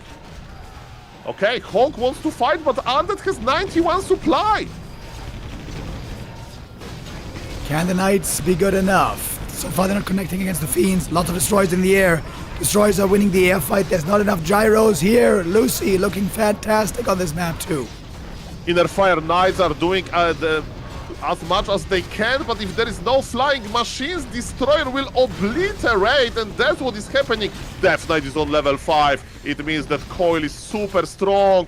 Undead is looking for the hero kill, maybe not really. The Knights are just dying. Human is surviving so far, but the supply lead goes to the Undead. Human heroes are so good, especially with Inner Fire. I hear a dying Shredder. It's not good. Death Knight. Coil the MK. MK is trying to run back. That's nice. This time Staff of Preservation worked, but it doesn't change the thing that expansion is going to die. But you know what? Remo Demo, sometimes when Undead goes too crazy on Destroyers, Human can camp. Human can make like 15, maybe even more flying machines and obliterate all of those Destroyers. There is 1, 2, 3, 4, right? Maybe even 5 Destroyers in the air. It's 20 supply that can disappear immediately. I remembered, by the way, the worst thing about Priests. They give HP and mana to Destroyers from Inner Fire. Priests are just shit in this matchup. Sork tried it many times. It always failed. Don't make Priests. Maybe make Sorks, but no Priests, no Breakers. I think HawK here just didn't make the right army. And also, especially the Griffins he made, he microed very poorly. Too bad. HawK had a really, really, really good mid-game, but he botched these late-game fights heavily. Yeah, it shows us that Lucifer is not washed. Lucifer is playing 25-minute long game versus HawK, and he's doing okay. He even have Lich level 6. It means that if Human wants to like hide behind the towers, towers will be destroyed. But we have flying machines now, and how good are those Destroyers? Flying machines should be able to win this fight now. Waiting for the coils. Oh my god, he opens up the Lich. Oh, Luci, you don't want me to call you washed again. Pay attention to your heroes. The supply is even. That's crazy. Deathnote is in trouble. Deathnote is using some healing out of nowhere. There is not that much mana on the MK, and MK should be the carry here. He's approaching. Oh, the Archmage! Archmage! Stuffed in the last moment! Barely saving him. Good job there. The multi-staff coming into play. Kolnova is just so dangerous at this point in the game. There goes another kill. Level 3 Skellies. The mana sustain is incredible. And with the third base coming up top, it seems like Luci has this game now in his hand. We need to wait. We need to wait to see. Remember that human heroes are going to get a very important level up soon. The ghouls are dying. There's a big attempt to kill the Archmage. Archmage can't move, but there is Holy Light. Mr. Lucifer, can you do it? What about the Paladin? Paladin has no Divine Shield. Paladin is going down. And without Paladin, I think Human will just die here. Kolnova again and again. It is so much damage from these nukes. This is the end for HawK. At least the end on map 2. Of course, it's going to be a third map decider after. But Luci will take this. Yeah, there's no way. Like, MK dead, Archmage, Paladin is dead. Like, Archmage is just going to run in circles. Yes, there is some human army. Yes, there is no Destroyers in the air. We have Inner Fire Knights, 2 upgraders. Upgraded. Those guys are so strong, but look at the Lich. Lich is so good, and Archmage without the healer is going to die. Beautiful play by Lucifer, and he ate an abomination to celebrate. Okay, he popped the champagne, but he needs to win one more map in order to prove that the year 2026 belongs to Lucifer. Late game hero strength and late game nukes here really carrying Luci through, doing this well. HawK messing up the late game a bit here. Shout out to the Lich, by the way, with over 30,000 damage on the Lich. That's pretty high. Not as high as we've gotten. I saw 1 or 2 games where Lich cracked 50,000 damage. Oh. This Lich there looking good and certainly carrying that game to victory. If I can have one wish for next Christmas, can we make some a pro player to get Pitler to level 5 and then cleave everything and break the bank with this total damage? That would be lovely, of course. Human versus undead, man. Like I like in Warcraft 3 that you have like very different like flavors, right, of the early game. For example, Nidal versus Orc. You never expand. You just look for the items. You don't even creep, right? To like level 3. You just try to snipe item after item. Here is total opposite. You try to expand. You try to go to this late game. And that's what we are seeing. The map is going to be Eco Isles. Well, knowing HawK is going to be Archmage opener, but sometimes we see this MK. By the way, controversial question, Mr. Rimodimo, for you. What do you think about the changes to the Forest Troll Shadow Priest? Are you team grabby? Are you team that maybe it was not necessary? I'm team overnerfed. I'm fine with them being available later. It was kind of crazy that Human and Night Elf got such a sick jump start. They were way better at utilizing it than anybody else. I think it's fine that they're later. But 150 Dispel is just way too low. That you can't one-shot Skellies is ridiculous. Should be 200 HP Dispel. And maybe also make him a bit cheaper. If it's 200 Dispel and 180 gold, I think that would be my preferred state. Yeah, I do agree. We still see him, for healing, right? And, in the Undead versus Night Elf matchup, when both players expand, especially on a map like Eco Isles, when you have access to the Mercamp easily. You definitely see some Forest or Shadow Priest, but yeah, for dispelling, it looks pretty sad when you can't dispel a skeleton. And I can't wait for Human versus Orc, right? Last Refuge now can be played in this matchup. So yeah, I would like to see, what this nerf can bring to the table. I hope it's going to bring a lot of cool games. Our next map, by the way, is Echo Isles, where fast Shadow Priests used to be part of the meta, now a little bit less. We might see them later, but I feel like the human creep route here got very weird, because the human creep route in the past was amazing. You go for Mercamp, you get the Shadow Priest, you go for the green, and then you go for the gold mine, boom, level 3. But now, because Shadow Priest is available later, it makes this creep route way, way worse. So now what most, I think, are doing is instant expo with fast AM harass. And yeah, this Shadow Priest also used to provide a lot of damage, right? He has more damage than a Footman. He's a range unit, so you don't need to heal, immediately. You can actually use this unit to creep faster. So as you mentioned, actually the nerfed level 3 creep route for the human. Mamma mia. There was a while when Sock played very interesting. He went for the first green camp with claws, then the middle green camp with slippers, and then the northern gold mine for level 3. Yeah, with the pool, even, yeah. That seemed very risky, though. Not sure if that's exactly reliable. Yeah, it's very interesting, right? This Eco Isles, right? The modern version has this one extra gold mine. So that's pretty cool. But, I do remember when we used to have this old version without the gold mine. People used to complain that there is a lot of camping on this map, right? Because, everybody just takes expansion and sits. And that third expansion is going to change that. But to be honest, this gold mine in the north didn't change much, right? What? Just, no, of course it did. It's the win condition late game. I mean, it's super late game. So you mean it kicks in minute 25, right? Or something. Yeah, but it is forcing the issue. Also, the green camp edition in the middle was huge. It was a big empty middle before. Finally, there are slippers on the map. And also, I hated the dead ends. I hated the dead ends at the big turtle camps in the south. Now there's actually a way around. I think Echo Isles, from a complete shit garbage map, became a really good map with the changes. Okay, but we can agree that it's kicking in late, minute 20, right?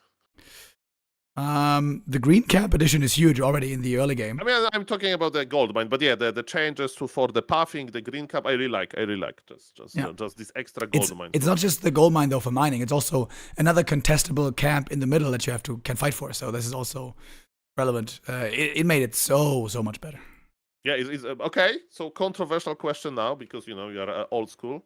So let me. So positive changes to the eco areas. Was there a map that you think was ruined with like this new edition? Do you think that like Turtle Rock was ruined after the recent changes? No, or it was made all way of better. Okay, so is there any map that was ruined? Was any Because map made worse with changes? I can't think about it one, but yeah, it's an interesting question. Yeah, the answer might be no, and if it is no, then shout out to our amazing map makers who have been wonderful and super competent for a long time. I think there was 1 or 2 changes that I disagreed with on some maps. Hold on, what was it? Yeah, but no grounded disaster. So yeah, all of the changes are cool, I guess. And yes, it's cool to see that map pool is like very different. Really, really, really nice. Okay, the game is about to start. It's a decider game. Every series here is best of 3, single elimination basically. So there is no second chances now. It's going to be HawK, it's going to be Lucifer, and man, Lucifer feels good in the late game, so he's definitely not washed. Looking for a significant win here now. It would feel like the first significant win for Luci in a while. Of course, it's just round 1 of this tournament here. Waiting in the next round is Sheik. I would be very curious actually to find out what Sheik would be playing in Undead Mirror. But I mean, let me tell you, Mr. Rimodimo, the biggest success that this weird strategy with Dark Ranger Pitlord had for me was in Undead Mirror. I was able to beat such a good Undead players, actually, like 200 MMR above me. Of course, not all the time, but I traded maps with them, so let me tell you, harassing. Can I point your attention to the Undead base for a moment? Yes, please. On the top right, there is a gold mine there, right? And what is beautiful about Acolytes is that, they can run to the opposite, if they are being under attack, they can run to the opposite side of the gold mine and then teleport back by just clicking on the gold mine to get gold, right? So this, they just spin around. But what if you position Dark Ranger close to the Ziggurat and you just start life draining? That Acolytes, they have nowhere to run besides away from the base. And let me tell you, Dark Ranger harassment versus Undead feels amazing, man. But yes, I go a little bit ahead of myself and what in real life told me that if you want something really hard, it's not going to happen. So I think that HawK is going to win this series, but who knows? Maybe Undead Mirror will happen later with Sheik on top. We'll see about that. And now the question is about the creep road. Is it going to be the Merkham Fairs of something totally different? The Scouting Footman is crossing the map, so maybe HawK will expand immediately. So many questions, we need to look for answers.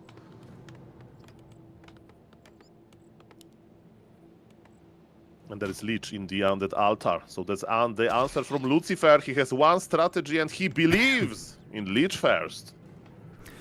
Seemingly every Undead is doing right now. With Water Elementals weakened on the new patch, I wondered if that would open the door for more Dreadlord play. Dreadlord can be stronger than Lich in the late game. But honestly, I think you don't need that much strength even in the late game. Like when the Lich, let's say, okay, bear with me. Lich level 5 is 8 out of 10. Dreadlord level 5 is a 9 out of 10. That one more point doesn't bring you that much more win rate, I think, considering how much weaker he is before, So Lich already is crazy late game. The Dreadlord bears too much of a risk for the early game, I'd say. Yeah, that's a good point that, you don't want to build another thing that you already have, right? When you build Panda level 5, you don't need another Panda level 5. Would be too slow or whatever. And what is not slow is how human is moving across the map. Skelly and yes, this Kratos is important for level 2. Not that great by Lucifer. Nova is here. We need to lower the Archmage HP or he's too annoying with the right clicks. Can we keep the Ziggurat alive? That's my question. Piercing damage from the Water Elemental is amazing versus buildings under construction. Archmage is coming back to summon another Water Elemental. Mr. Lucifer, you need to summon another Ziggurat, I'm afraid. This was unfortunately really sloppy by Lucifer, to be honest. With better studying and preparation, you should have known that most humans are going for this creep route right now on this map. Expo into aggression. And then it's really important to prevent a Skelly last hit. Didn't do it, gives AM free level 2. Imagine, AM could still be level 1 here and could be missing out on so much mana. And also leveling up gives you like basically a circlet on top, right? With stats. So Archmage is healing faster, regenerating mana faster. Besides the aura and dealing more damage, Arcane Tower survived. This early game is not too sweet, and we are taking. It's going to be one-base play by the other. Got surrounded. Level 2 Frost Armor. Frost Armor maybe. Oh, that's yep. Gooey's right. That's GG. Those Chinese casters, viewers, players can be a little bit rough, but yes, gladly the Lucifer didn't see it. It is GG. Imagine if observers could all chat to the players. That would be so BM. Let's not open this Pandora box, man. I remember when Grabby organized this FFA with Tyler 1. Let me tell you, they were hosting on BNet. There's a lot of very weird observers coming when you have, you know, big streamers playing. But Lich is back, ladies and gentlemen. Let's see what's going to happen now. We have... he ate a ghoul! Oh, disaster!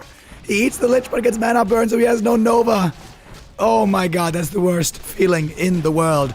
You think losing a loved one is bad? You've never had this happen before. Man, it's like you order a pizza, it's a nice, you know, discount and whatever, and the pizza is like 2 hours late and cold on top of that. That's how it feels when you get the ghoul and you can't use the Nova, and actually your mana is going down because in the Arcane Tower range, Mr. Lucifer is probably enraged. Small mistakes, as you mentioned, he fed level 2 to the Archmage, and since then, it's looking worse and worse. Undead is taking, Undead is actually trying to tier to expand. I don't know, man. Yeah, this is a disastrous game. HawK is incredibly far ahead. Yeah, I told you. It's not going to be Undead Mirror. I want to see Undead Mirror. Not going to be. It was so certain. But don't worry, Sheik can play Frostworms versus human in one base. Can you believe it? He won versus a Meteor with this in like one qualifier that I was casting. Didn't Meteor change his name to something? Or was it Bike who changed his name? It's Lecky, Meteor as well. Sometimes he plays under Chinese character's name, but I like the name Meteor because it's cool, right? So cool. Okay, Archmage is here with level 3 and with some water elementals. Is there something to cancel? Of course, we'd like to cancel Slaughterhouse. There is not even second hero for the Undead yet because the altar is late. And the Wand of Negation was nerfed, right? So you can't... I mean, first thing first, you can't afford spamming Wand of Negation. We don't have an expo, but yes, those water elementals have no answer, but TP removes the water elementals. So, okay, it's... Lucifer is still behind, it's still looking bad, but he may survive this, especially if his expansion on the bottom right goes up. But yes, guys, we are looking for a miracle here. HawK is ahead in multiple ways, and he's probably going to play it slow now, and adding Forest Row Shadow Priest just for healing is not too bad now. Yep, for healing he's still good, just the spell is garbage. Big item for the AM. Might get a fast level 4. Always feels amazing for the Archmage if you get fast level 4 and then you can immediately, you know, supply and strengthen your second and third hero with that level 2 aura. Always wonderful. It's gonna be a little while until we get the MK and Pally out because as amazing as this early game was for HawK, the tech was still pretty late. Okay. I mean, we spent our money well as human, right? You have a shop, you are regenerating, you bought some mercs, not the end of the world. And we need to check what's the plan for the human. Is he just going to rush tier 3? Probably.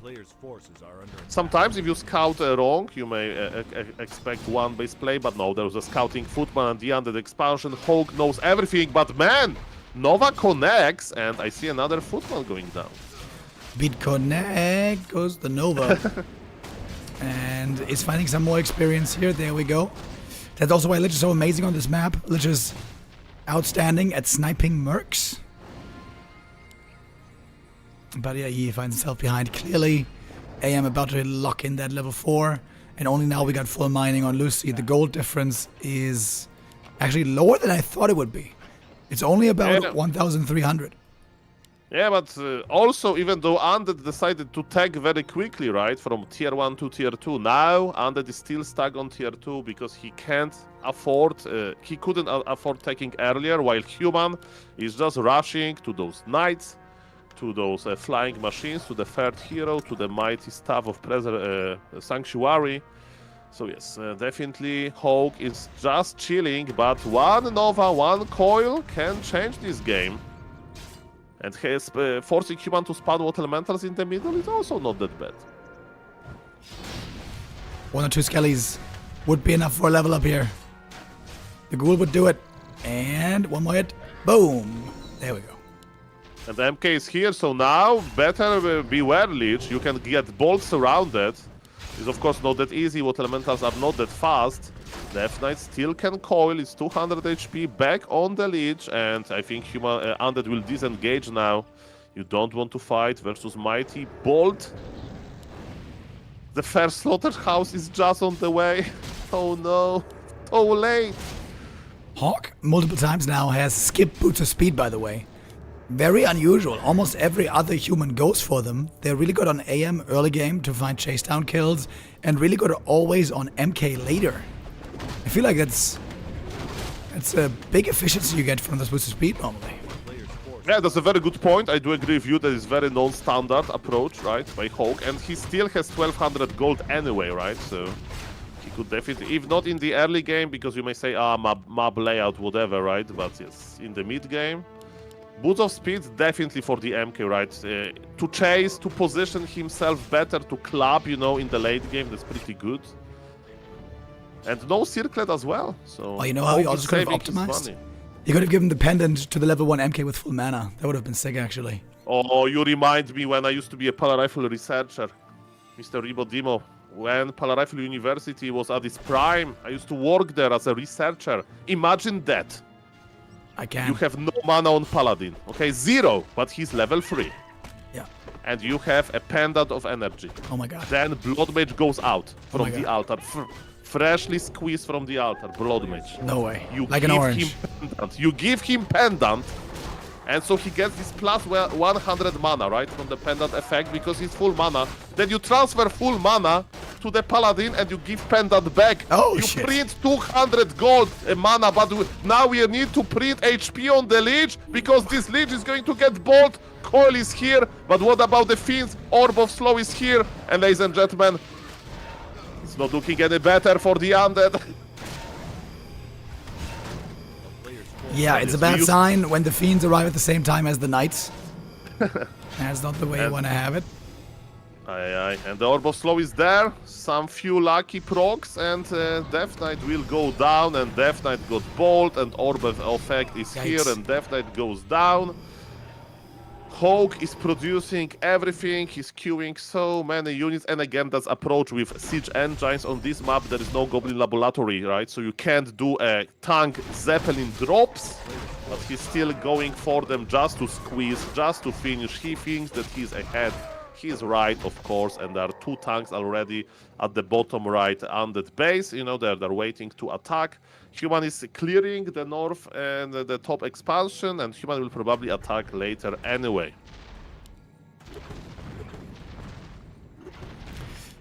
Even if the tanks don't kill these buildings, it's very expensive repair. You know, back in the day, when it was Undead All-In against Human Expo, and there was also tank claim happening then, people were advocating for ghouls to be able to repair as well, so that acolytes can keep mining and keep getting gold when tanks were a big problem. Sheik was asking that the narrow tower does siege damage to be better against tanks. And things have changed a lot since then, because tanks are normally not a concern at all anymore, at least for the best units in the world. Yeah, it all changed after the Necromancers, right, buff. So if your opponent, Human, wants to play literally mass tanks, you know, or maybe not literally, but, you know, like a little bit like Human plays versus Night Elf these days on Twisted Meadows. So some creeping army and a lot of tanks. Then mass Necro Wagons can counter this pretty hard. And I'm not talking because I'm this cheeky theory crafter streamer. No, that's what Happy used to play on ladder when the patch hit, actually. And man, seeing Happy controlling this 80 supply of Necro Wagons with like 4 control groups or something, that was so beautiful. And while the Necro wagons are rare, we saw them already today. We saw them a couple of days ago, indeed, by Happy in the grand final of the Super League against Life. It was on this map. It was an Echo Isles. It was very fun, very interesting. Undead right now can actually play every single one of his units, even if worms and wagons are still very rare. Very cool. Yeah, that's very cool, and this game is not looking cool for Lucifer. He is being squeezed on multiple, locations, and also there's a third base going up for the human. Even though supply looks kinda okay, graveyard went down. And yes, this undead army, like we need to get a miracle hero kill. Archmage has no TP, by the way, so that's a start. But oh, could have been surrounded there. Yeah, HawK is again running circles around Luci, as we saw on map 1. But it's also how map 2 looked for a long time, until at some point the Lich took over and HawK messed up these late game fights. So we're not done quite yet here. With the third base finishing, he's going to have a huge, huge advantage. And this base number 3 is well fortified with 2 cannon towers. Speaking about rare units, buildings, right? Human plays cannon towers only, from my experience, to fortified base number 3, right? So, especially versus Night Elf on Twisted Meadows, but as we can see sometimes even versus Undead, what makes cannon tower amazing is the armor type. First and foremost, right? The normal human towers, they have heavy armor that melts versus destroyers. But fortified armor is very, very resilient, and on top of that, of course, amazing damage. And it can be even upgraded with fragmentation shards, right? So quite good. Good damage versus fiends. That's my point. Yeah, Luci is staring down the barrel here. He needs level 5 Lich desperately, but he's still fairly far away. He can't on level 3 either. This has been a disaster game for Luci, which of course makes sense considering the Lich died in the early game on level 2. That was terrible. And HawK has been playing with his lead very, very well here.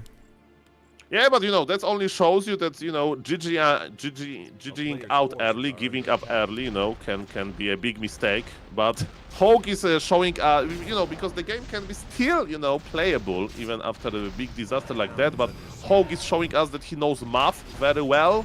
It's like, I have 3 bases, you have 2 bases undead, let's trade. And at the end, I will have 1 base, and you will have 0. Oh, he's trying to go for the Haunted again. He did that earlier as well, able to take it out. Lots of damage from these knights here. 1-1 upgrades, could it be enough? It can backfire if the Haunted Goldmine stays alive. We'll see about that. TP was used, and MK pops an invul. But what is the most important is the Goldmine went down. It costed 1,000 gold almost, right? To more even, if you count the mining time lost and the price of the building. But you know what? What is better than killing 100 gold mine is killing them all. And that is not mining, and the economy is melting on the bottom right. There are the tanks that we mentioned, 1-2 upgraded, very resilient, and HawK is going to the quarter-final. It's going to be HawK versus Sheik. That's official, guys. There is no way to come back from that, and that is broke. Yeah, dead broke. Still has a big army, but he's also supply blocked. There is a funny story, and Fortitude played Undead on Ladder on Warcraft III Champions not that long ago, so 1 month ago. It was springtime, and he met Dark Ranger Lamer with human, and the guy played Mustangs and lamed him. And then Mr. Fortitude probably came back to human. But ladies and gentlemen, very nice series between those two players. We went to 3 maps, long maps with big armies, with a lot of cool games. And now it's going to be human versus undead again. But let me tell you, I think Sheik, you can quote me on this, everybody, will be 0 Lich openers for Sheik. Quote me later. 0 Lich openers. Okay, so what do you think? That's my prediction.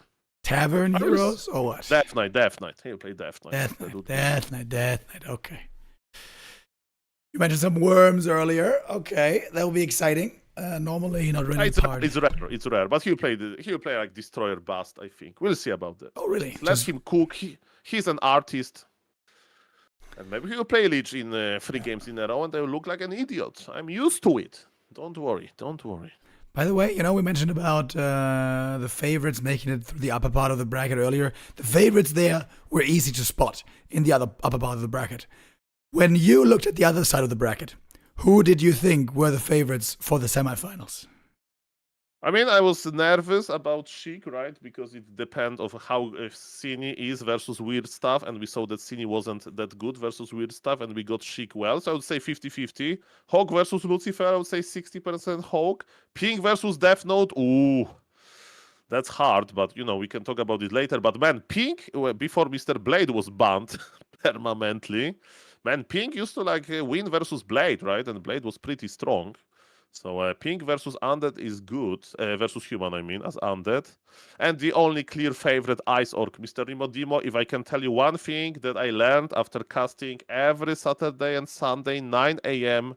Local time, this tournament, that Ice Orc is a new upcoming Orc, man. He's the strongest Orc. I said that 8 years ago.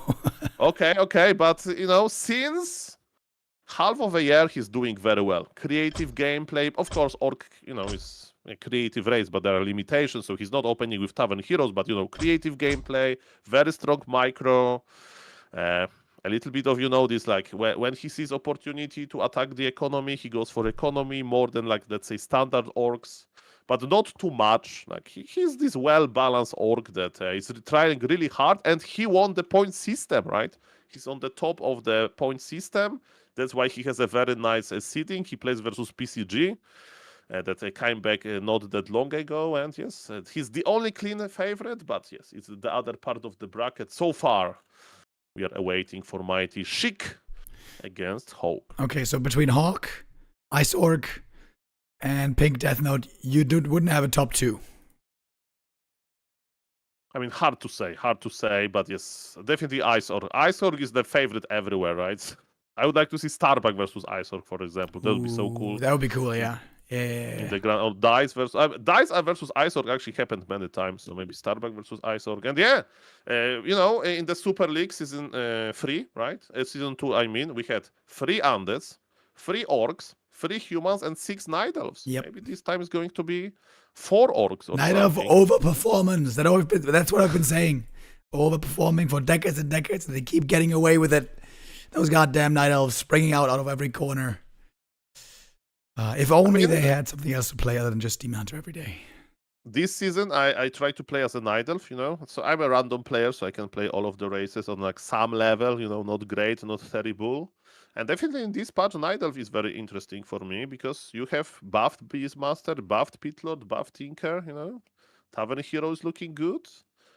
So who knows? Maybe it's going to be the season of Night Elf. And also, if you are looking for a professional player that you can make a poster of, and put it on a wall in your room, like, old days we used to. Let me tell you, putting Medusa the Gamer /live on the wall makes sense because he was the runner-up of the Super League. So he's a very strong, successful Night Elf. If he can do it, you can do it too. Yeah, it was very impressive the run he was able to go with. I wonder how he's going to continue on in this year, what tournaments there are going to be. In fact, we don't know really what tournaments are coming up yet. There's WSB, the playoffs starting today. As you guys may know, we're not allowed to cast WSB live, but tomorrow after Butterfly Cup, then we're going to check out the VOD replays from WSB. And what's planned for after that even? I think we don't really know yet. We know one thing, that Chinese, organizing, sponsoring community. Oh, Chinese New Year. Strong. Wait, Chinese New Year. When is it? Really? Yeah, it's soon. I don't know. Chinese New Year. 17th of February. So that should be like 1 week off then, starting the 17th.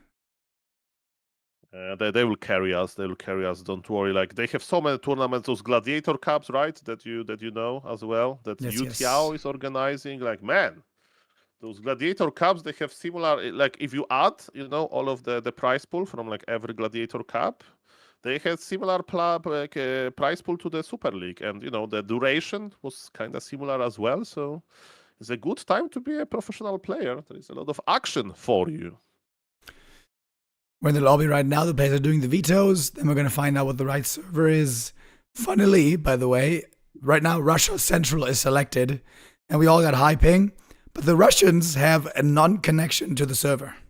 I don't know the details of it, right? Of course, Warcraft III Champions is working like to fix this, but the fun fact is, from like tournament like organizer, from the host perspective, is that the players that you mentioned, like usually Russian players, they get auto disconnected from the lobby after 20 seconds. So you need to start the game in this short window. But we are all clicking fast, right? We all want to have a lot of APM in Warcraft 3, so high lobby APM is quite important as well.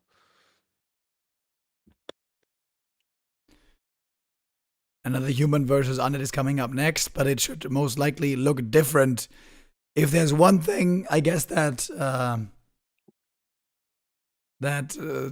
Sheik is predictable in, it's being outside the meta. I don't know if I've ever seen him play a meta game. I mean, again, maybe he'll try. There is a lot of money on the line. There's a very, a nice tournament for not Super League players. $2,300. So definitely Sheik will play whatever is best, for him. But maybe to hype you up a little bit. Imagine this, Mr. Rimodimo. Yeah. You will know the situation very well as an undead player. You play Tedfins or DK Ghouls, doesn't matter. You play one base versus human that expanded, okay? And you have a decent early game. You get some coils in. You killed some workers with skeletons, with coils, with Deathnote. Perfect.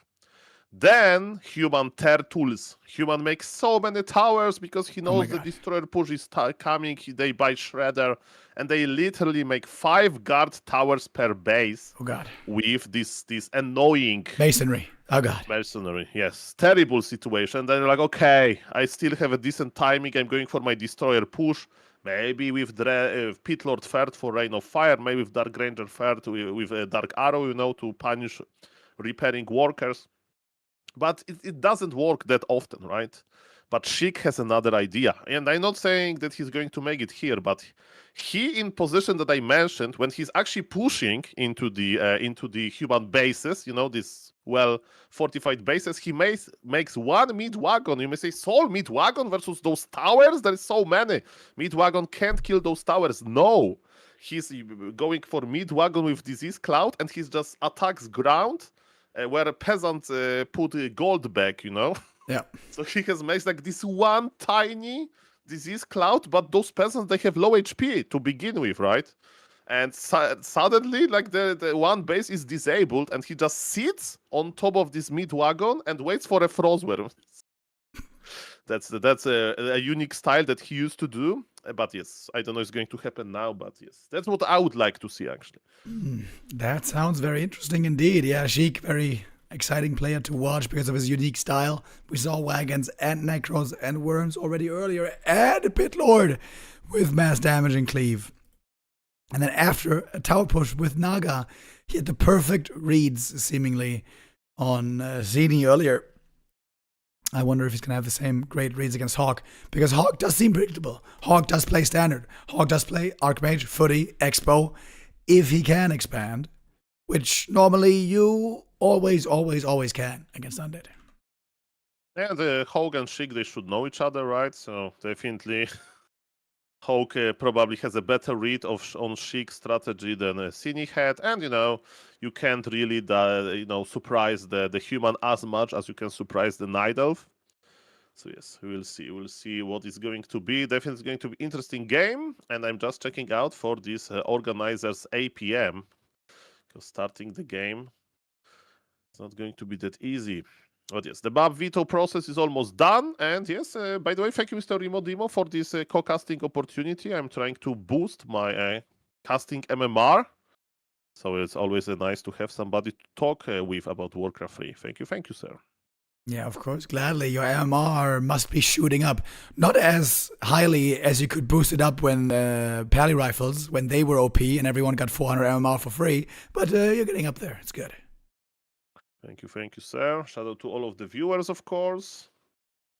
And yes, Warcraft 3 ban is an interesting game, old game, but with so many like new things in it, with so many active players. Of course, it's not the biggest game. It's not bigger than like Fortnite, for example. But man, let me tell you, I have been casting Warcraft 3 since like 3 years every day, and I still find myself surprised. And you know what I'm going to do when we finish this cast? I will actually check, can you immediately dispel sleep? Because I still don't know. I need to check this out. It's okay that you don't trust me yet, Saul. We don't know each other that long, but maybe after you find out, you will find more trust in me. Are we going to see a Dreadlord? You know, with Sheik, there might be a possibility. We have the map picks, by the way, Hammerfall, Northern Isles, Springtime. They're all pretty small, so I guess that's not that great for a Dreadlord hero. See about that. I think that lobby just disappeared. It's a little bit like this Bermuda Triangle. A player left before game could start, Mr. HawK. He is to blame. No problem. Okay, let's just restart real quick. Same lobby name, I guess. Yeah, and again, that's a good thing for Sheik, that he can play different style, and maybe he will surprise his opponent the most with playing standard. So Lich expansion, Crippler expansion. Okay, real question. Real talk. What do you think? Is Crippler Expo really that bad these days? Do you think like every under should play Lich, like in a meta choice without like hard mind games? Do you think Lich is better this patch, or what's your approach? I think Lich has been better for a long time, and just happy refused to accept it, and that's why we saw Crippler for so long. There are some maps where Crippler might be better, where it's a perfect Crippler map. And honestly, Northern Isles and Springtime might be those. Because instant level 2 with the Expo, easy mercs, critters on the way and so on. What I really liked about Crippler's play was like when those top unders, they were making a wall, with Beetles, Acolytes, to basically stop Water Elemental from attacking the Haunted Goldmine that was constructed. So that was nice about Crippler. But yes, in the late game, Crippler wasn't that good. This mass air army was just too strong. But yes, it's very cool to see meta evolving like that. And at the end of the day, everybody will check out what Happy is doing and just copy Happy. Yeah, Happy was very stubbornly staying on Crippler for a long time, longer than was healthy. But now he is on Lich, and I think he's going to be on Lich for a long time. We're trying to get the game started, by the way, guys. We're having some issues here getting the proper connection. Now it looks optimistic. We just need to hear this lovely sound. Doesn't look that optimistic. I mean, it was better than just a randomly disappearing lobby. Not like this. When was the last time you were in the lobby on Bnet, Mr. Rimodimo? For me, it was like 1 year, actually. So I don't even remember how to click custom games on Bnet, Monka S. I sometimes do custom games on Bnet just to do the test arena. Ah, that's true. But actually playing a game on Bnet was like when the new Mercenary patch came out for Direct Strike. Before it was on... Yeah. I remember Grab used to play it as well. Okay. Mamma mia. I can try a different server. We keep on trying. How many Russia Centrals do we have? We got 5. We were on 7, right? I don't even see 7. No, there it is. We have Russia 5 and Russia 7. Okay. Okay, let's just, just repeat it. Albert Einstein, right? He said that the definition of insanity is to do the same exact thing over and over again and expect different results. But you know what? He said it probably before computers. In computer world, we just reset and try again. And it worked this time. Let's go. Let's go indeed. Here's our next game of the day. Winner here will move on to the top 4 semifinals. Okay, so far no big sensation, no crazy build that we can't even explain.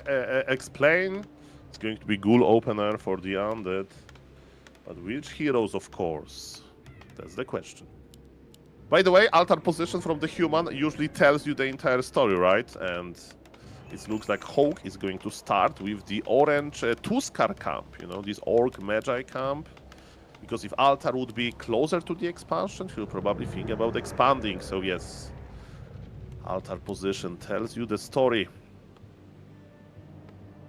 So you said Sheik mostly plays DK Ghouls 1 base, right? And then tier 3 push. Yes, that's my read, but also I don't know this matchup that well for him. But again, I still stay with there will be 0 Lich opener. Quote me on this later. Oh no! No! Aish. Well, Aish. there goes your expert credentials. Man. Okay, I understand him in Undead versus Nidal, but Undead versus Human, I have no idea. Mr. Sheik, I like that he's going for he thinks is the best. You know, maybe he had some nice ideas how to play a little bit better than Lucifer because he's probably watching. You know, that's a super nice advantage to have, right? You watch exactly the same matchup that you are going to play and you get ideas, you know? You get ideas, you don't even need to watch a replay or something, you just enjoy the live game and you look for those small improvements. Let's see if it's going to work for, of course, this, you know, maybe he will lose this game and just play something crazy later. I don't know, of course, I'm rooting for Sheik because we need more Dark Ranger Pitlord in the next phases of the tournament. Let's go. Lich is out. Looking for a very standard opening here so far. His expansion might be a lot earlier than the human players. HawK may want to get aggressive here. Clearing the camp, get level 2, and then fight against the Lich. Big heal potion, very good for early brawling. And actually on the Northern Isles, you can plan a creep road for human with the lab later, right?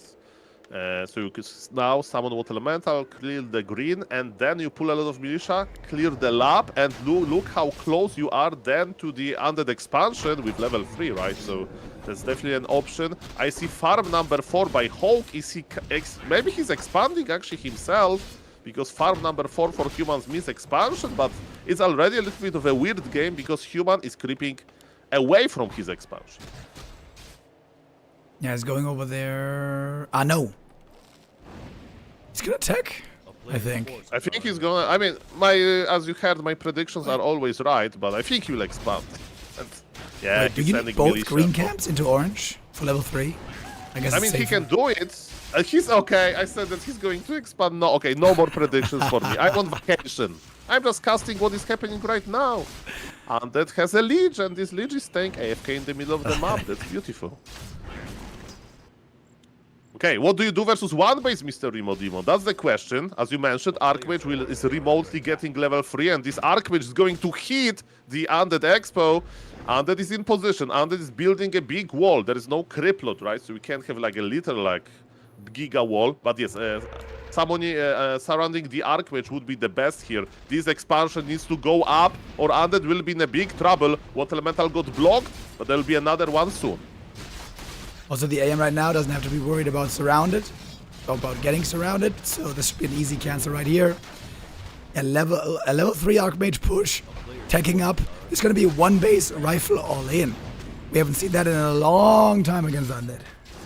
Yeah, and the question is, again, when Undead will expand, because now Sheik needs to wait to clean another Water Elemental. He needs to expand ASAP, but Human is still there, and Human is trading A-OK. Very strong level 3 creep road by the Human player. On top of that, Water Elementals were nerfed a little bit, right? So in theory, this early game, balance-wise, should be much better for the Undead, right? The ghouls went up, Water Elementals were down on level 2 of the spell. But still, looks like HawK is doing well. Doesn't care about those tiny nerfs or buffs. Lich in the middle, able to take out a few more footies with the help of the creeps. Oh, yeah, 1 goes down. Can the expansion get cancelled again? I think that's the big question here. If HawK gets another cancel, he should be in a good spot.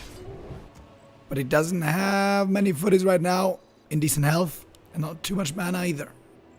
I mean, he has vision, right? He has the Sentry Ward, he has time, he has Cloak of Shadows, he can buy Staff of Town Portal. You know, there is so many different, you know, ways of how he can cancel this expo. The question is it worth it, right?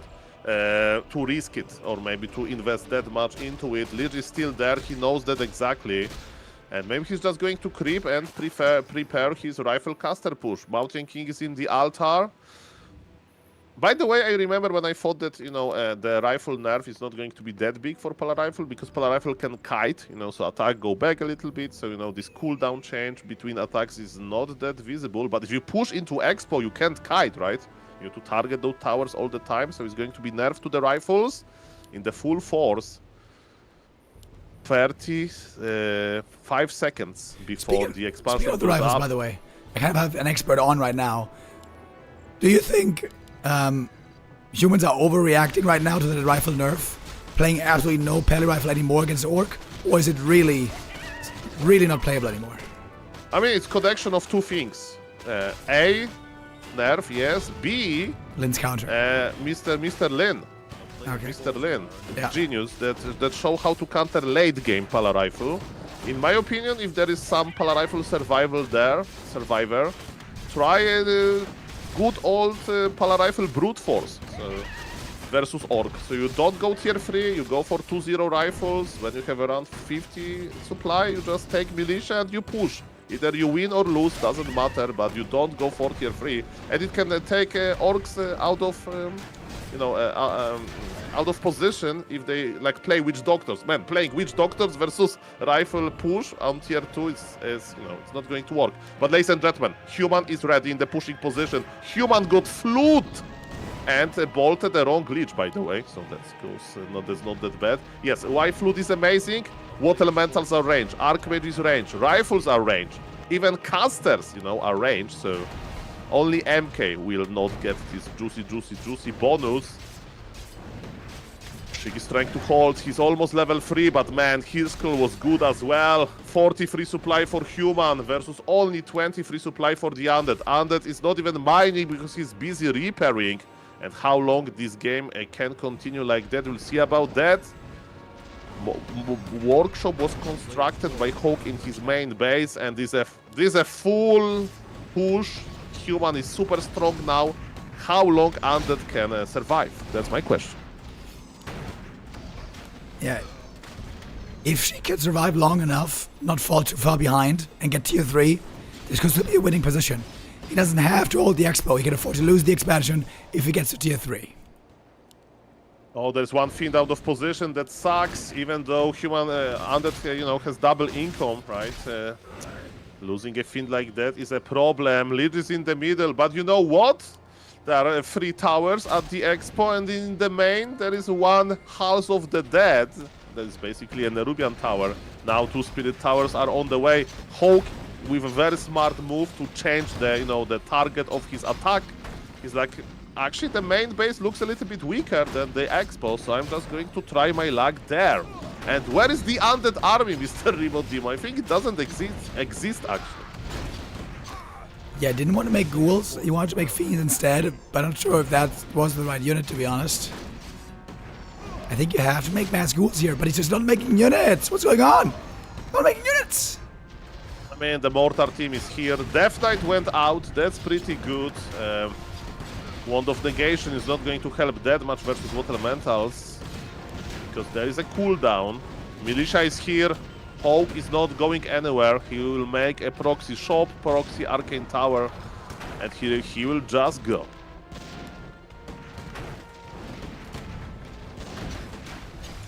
It's a rough position for Sheik right now. Using Nova, using Mana Potion, trying to get the more team kills. Takes a long time. Yeah, morts are very fragile and very important, but HawK is making, it's very expensive for the Undead to get them. What about the Lich? Lich needs to be careful. Shop is goes down, but he actually stays alive. But my point is the Lich was able to acquire some important items. And Human again. Human is not going anywhere. Human is staying on tier 2, producing more morts, more like units, but again, Undead base is pretty durable, but yes. By the way, 51 supply, the beloved number of every Warcraft 3 player. The HawK is not saving any money, he's spending everything on the push, and so far it works pretty well. The next target, main base or Nerubian Towers. Yeah, one Arcane Tower here up already. It's gonna make breaking this siege quite a bit harder. There's another one coming. In the human base, 2 boards went down. Went down. That's where undead heroes are actually. But you know, undead can't base trace. There is no way. And looks like HawK is just in the winning position. By the way, we can use this moment to talk about cannon towers. Do you know that cannon towers have 800 range? So it's the similar range to watchtowers. It's longer than other towers, basically. And if I were HawK, I would make this. I would upgrade second tower to a cannon tower, and I would put it in the House of the Dead range. Lemes used to do that actually versus Happy. Long time ago, when Professor Lemes had 2,400 MMR and he played Polar Rifle, and Happy knew, you know what is the biggest compliment that you can get from Happy? He remembers you and he plays a designed special strategy against you, because Happy used to play Dreadlord, Ghoul's Expo versus Polar Rifle of Lemes, because he knew it's going to be always Polar Rifle. Good old times. We got a meat wagon now for Sheik. I wonder if the meat wagon is his favorite unit. He surely is playing it a lot. Yeah, tier 3 meat wagon with disease cloud, definitely. But tier 2 meat wagon without disease cloud, with just very, very fragile HP is definitely not what makes him smile now. By the way, small mistake by HawK. He's missing attack upgrades on rifles and morts, right? It's a very cheap upgrade. Okay, guys, it's the last moment. Sheik wants to fight. He has no mana. He's trying to snipe the mort. He used Invul. That's a good idea, so Lich can just deal damage. But can he seal the deal? No, the morts are surviving, and man, I know that it was in the air for a long time, but I think we are in the GG territory. Yeah, no tech here, I think, is the biggest problem. If there was tier 3 third hero destroyers, it would be a different story. DK barely surviving. But there's just no... There's no upside. There's no way out of this hell for Sheik right now. Only way out of it is map number 2. And Lich is gone. Deathnote is gone. Ladies and gentlemen, that's why, Sheik, you don't play Lich opener. You are designed, you are built for greater things.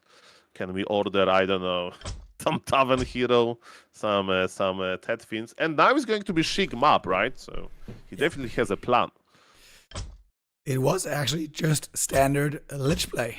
Interesting. Maybe the creep route here not the best. And how it worked. I'm a Warcraft 3 coach now with best predictions, Mr. Rimodimo. It didn't work. Your predictions were amazing. You need to change something, okay? By the way, my Twitch chat says that I'm co-casting with a Necromancer. So, Mr. Rimodimo, you got a level up to a Necromancer because of your lovely voice. Yeah, at the moment I'm only initial training though. I think I'm gonna need some more training in this voice to get adept. And I'm gonna give Unholy Frenzy to Saul. He can cast double as fast. Yeah, sometimes I challenge myself. I'm casting on times to speed, you know, on Flow TV you can speed up the game. So yeah, that's how I feel like. I feel like with Unholy Frenzy, that's for sure. And then if you go times 3, and then you use like Unholy Frenzy plus Speed Scroll or something like that. Mamma mia. Mamma mia, indeed. Sheik. He lost the map earlier to Sini as well, but then found a very strong way back in. I gotta say, I'm a bit worried about his game plan, his overarching strategy. Going standard against HawK, it seems to indicate to me that he feels like he can't win against HawK in the game he likes to play, in the weird lame game. Maybe he feels like HawK is just too good at reacting and on the mechanics. I mean, he needs to try it. He needs to try it now. It's his home turf. You know, I remember when I first time actually said to myself, Sheik is an interesting player. It was in this very series of tournaments, Dolphin, Coccoon into Butterfly tournaments.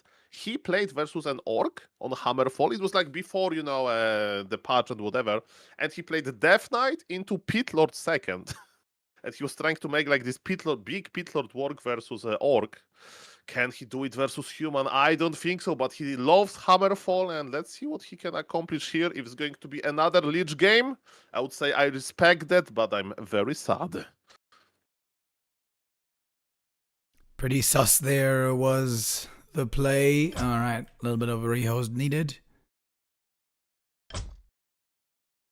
Hammerfall.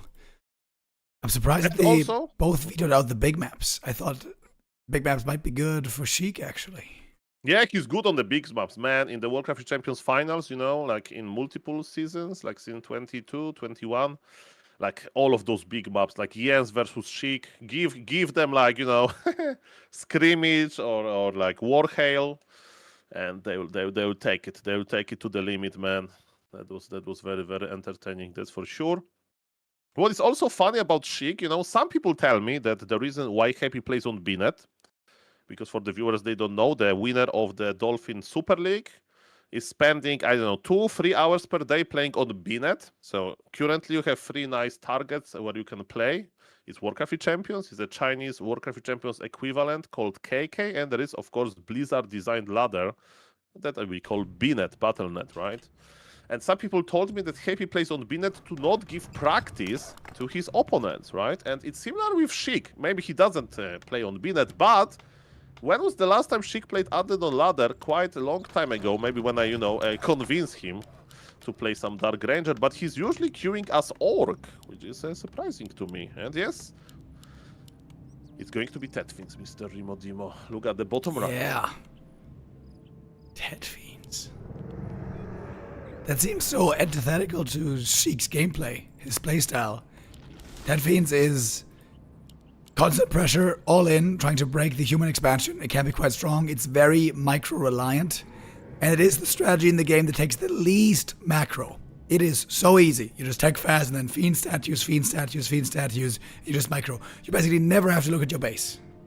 Yeah, but then you add this cherry on top, right? You play Tetfins, but in a weird way with this mid-wagon that I mentioned with Disease Cloud. And okay, I don't know actually, so a question for you. How do you feel if human would play one base versus you know, with Archmage opener, of course, and you play Tetfins? Do you like, are you happy about this? Or Yes, very like, happy. I think It's you're amazing. happy about this, right? It's amazing for Undead, yes.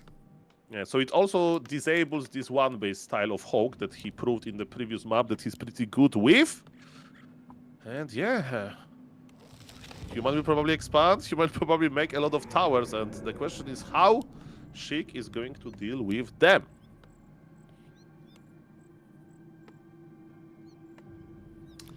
Oh well. Okay, so okay, another question.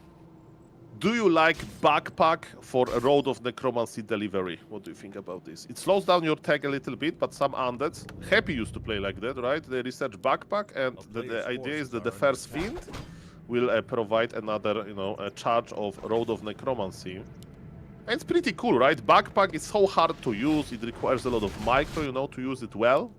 But I just love some backpack, man. I think it's really good with the Lich Fast Expo. I don't like it so much with Ted Fiends, especially on a small map. DK's gonna have to fall back pretty soon anyways. I don't think you need it on a map like this. But yeah, Okay, with Lich, I think it's very, very good. Okay, I will share with you a joke that I made. How do you call Ted Fiends without Fiends? The name is Ted then. Because look at this, he made 4 ghouls. There is 0 Fiends he's stacking. So it's just a fast stacking build without Fiends. So I call it Ted. Okay, I remember Luci also used to play this a good amount, I think against Orc, a long time ago. It looked really bad. Not having any Fiends early on. This is already a weak early game build. Now it's even weaker without Fiends for so long. I mean, what HawK is doing, HawK is just making sure that when he'll start creeping Expo, he'll be like on very high level, and actually he will get level 3 after creeping the Koboldas Masker, because it's also level 3 creep road, and Sheik is just spending his life getting permanent items. Is it going to be Pit Lord 2nd? I don't think so, but who knows? Chad is asking, why is it called Ted Fiends? Because Ted came up with the build himself, and Ted became legendary 13 years ago, 14 years ago, I guess, when he won WCG. Damn, was it 2012 or 2013? I forget. One of those two, when no other undead was looking remotely competitive on the top level. Shout out to Mr. Ted, of course, and shout out to Sheik for being sneaky with his positioning. Expansion for human is very late, and Sheik is going to make it even, you know, more late. with his harassment. Every dead peasant slows down the power build by a lot. Human will have to pull new peasants. It's not an issue, right? He has them, but he will have to wait until militia expires and all of this stuff. So that's what Undead wants, right? He wants to buy himself a little bit of time before human economy is going to be so strong to make all of those towers. And we have the first Fiend indeed, so it's a little bit of Ted Fiends, but just a weird variation. What's the coming fourth? Back home? What's the fourth ghoul for, I wonder? Because normally, if you just play normal fiends, 3 ghouls is enough.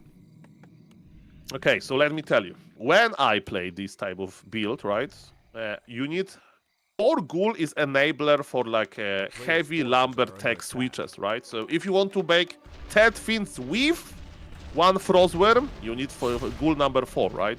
If you play clear Ted Fiends with like just Destroyer push, 3 ghouls are enough. But if you plan to add this Disease Cloud, Mid-Wagon, or a Frostworm, that's the, you know, the design of ghoul number 4. That's basically, you have enough lumber in the late game, right? For something crazy like that. And there is Pitlord. Oh, Mr. Sheik, he's like, Soul. Pitlord is the way. Look at this. We are making Pitlord. And Pitlord can play in Rain of Fire, right? So, let's go. Let's go, chunky boy. I love it. Look at that guy. 800 hit points on level 1. Now even 850. And he'll get more. And this Hammerfall, you know, good map for it. A lot of permanent items to get at. Ooh, Temple of the Damned. Sheik is cooking. I told you guys. Oh, yeah. He, with Leech Opener, okay, maybe it's better on paper. Maybe, actually, if you'd like really try to play Leech Opener, you know, he would have more success. But he's designed, he's built for greater things than playing Leech first. We can watch Happy versus Fortitude, Leech first forever. But if there is a person, if there is a hero that can build a big Pit Lord, that's definitely Sheik. Let's go. Well, he got insanely lucky on Springtime, getting double claws plus 8. Would love to find those again, but he has only the parry up. That's actually a terrible item for him. And HawK is going for the Shredder and hitting level 4 here, nice and early. Survivability is going up. Oh, I'm surprised that he went immediately for a Howl of Terror. You know, it's a little bit like playing Tower and Chieftain as a second hero. You go Aura first, right? And then you wait. Do you need Shockwave? Do you need Stomp, right? You can wait with the second spell to gather some information. I mean, if you want to creep with the Howl of Terror, then I say, okay, I do understand. Oh, do we have a Zeppelin drop? I'm afraid. 9 seconds, a Zeppelin drop is going to happen. Look at the lab. This army is there for a reason. Mamma mia. No tech though happening for the undead, so not as painful as it would be then, normally. But yeah, here we go. 2 Necromancers, lol. Tier 2 Necros. Indeed. For the undead. It's crazy. Okay. Okay.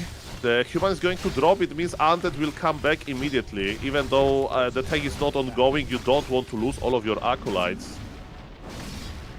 And what Sheik is going to do, and man, we are missing Rain of Fire. That's a little bit problematic. TP is forced. Pitlord needs to come back home. He can't even cleave that much.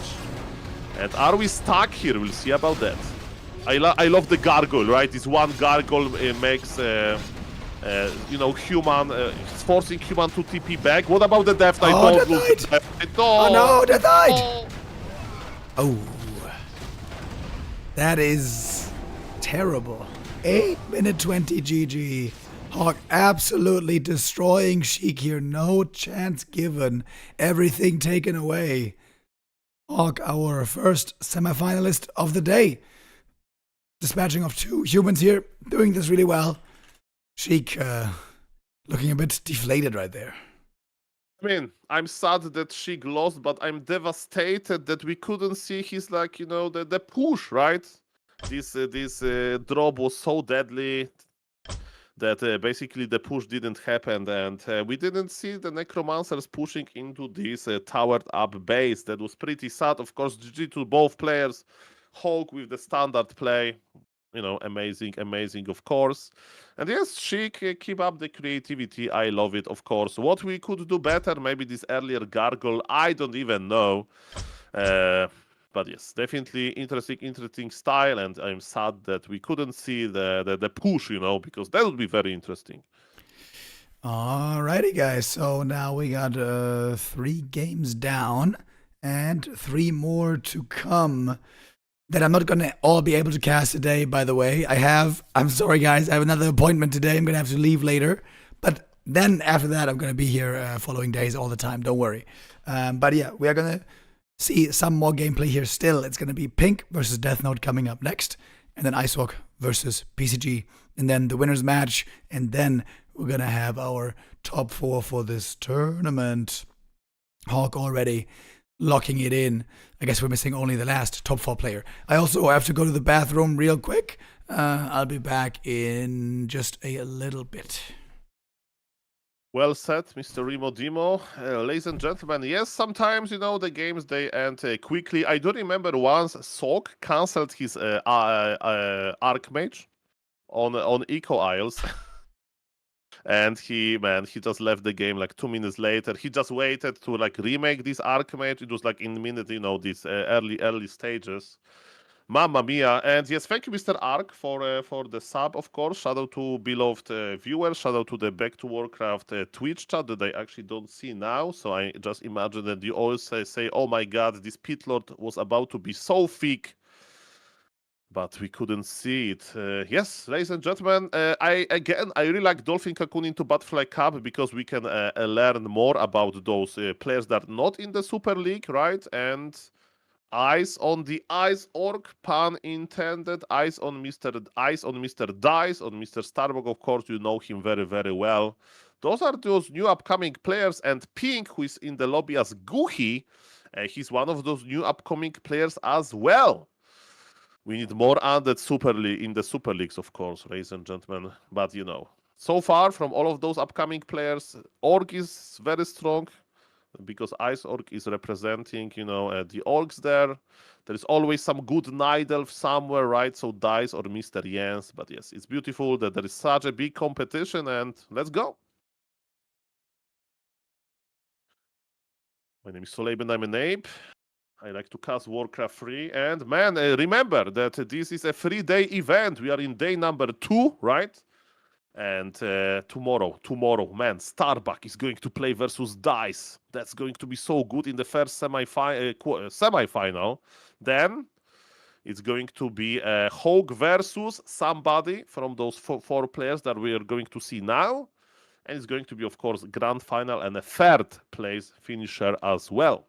Players are fighting for $2,300. And let me open Back to Warcraft Twitch chat. We see a beautiful chair of Mr. Remo Demo with a beautiful green screen. I see Mr. Azrakadabra. I see Mr. Zin14, Mr. Sabert A94. Nice to see you guys. Hello, Mr. Zach. If you have any questions, I'm ready to answer them, of course. Hello, Mr. Ark in the Soul Apen chat. Hello, Mr. Terox, Mr. MF Field. Let's go. Yes, I have the full control, Azrakadabra, of this broadcast now. What we should do with such a big power. We should talk about Warcraft 3, of course. And man, who is going to be the next Happy? So far, Happy is happy, and he has been happy for a long time. But is it going to be another non-Asian player? Of course, nothing against for the Asian players, but we were very excited to see Mr. Starbuck dominating for some time before in real life called him back. I'm very hyped about Jens. I'm very hyped about Dice. I'm very hyped, I don't know, about Sheik, of course. Hello, Mr. Vess. Hello, Mr. Demiurge888. Nice to see you guys. Hey, Pink. Pink used to play a lot of one base, but then he probably, after playing a lot of games, saw the power of the expansion. And Pink, he was born after year 2000. Can you believe it? There are people that young around the world that you could be born in 2006. And you are not a baby still. Myself, I'm 33 years old. 34 years old soon. Hello, Mr. Sora. Nice to see you. Welcome, welcome. Shout out to Brazil. Man, I need to learn some words in Portuguese. I know only obrigado. This means thank you. Mr. Rev, 333N, thank you for the follow. Guys, give me a question. Oh, Mr. Rimodimo is back. Perfect. Let's go. Did the lobby just close? No, I didn't check actually. Okay, don't worry. There is a fresh lobby, so perfect timing. Oh my god, I just came back in time. I thought they were going to take later for the vetoes. Normally they always take pretty long. I didn't hear the sound anyway, so I don't know what happened there, but Flow TV is enabled. Of course, we can get dropped, but what does it mean out? We'll see about that. We'll see about that, ladies and gentlemen. Okay, Google Translate. No, it means no. I mean, like, let me tell you, like Xiao Tian, you know, the organizer here, like the nicest guy ever. Like, don't worry, he's so friendly. It's beautiful. It means ugly. I think the player ugly was in the lobby. I mean, it's pronounced Chow Chow or Cho Cho. Chow. Ni hao ma. I wanted to learn some Chinese myself, but so far, you know, I can't force myself to like update my streaming, like, you know, scenes or whatever. So that's the worst thing, to have a lot of plans and not realizing them, actually, not making them work. But ladies and gentlemen, we have the new. Okay, Mr. Rimodimo, you told me that you said to people that Ice Orc is the new upcoming Orc player, you know, 8 years ago. What do you think about the current stage of state of undead players? You know, we have those 3 amazing players in the Super League, undead players, Happy, 1-2-0, and Labyrinth. But who is this next hot undead in your opinion? You know, Pink has been playing in the Dolphin Coccoon into Battle Cup. His friend, basically ugly. They're like the same, right? They are both young. They're both from China. They're both very good undeads. But what do you think? Like, PCG is back. Lucifer is still playing. We have Sheik. Like, do you think there will be another undead in the Super League? I think Luci is super washed. I think PCG isn't good enough. I think Sheik is a bit too crazy to be very reliable. But I think Pink is actually really good. And I think Pink is the 4th best undead in the world. And he might have a chance, I think. Yeah, he has a lot of things to prove, and, you know, we don't know how much time, you know, they invest into the Warcraft 3 hobby. But again, I was so surprised he was able to take like 2 wins over HawK, you know, like a few months ago in the Dolphin Coccoon into Battle Cup Season 2, because this event actually has seasons, is 1 season ahead of the Super League actually.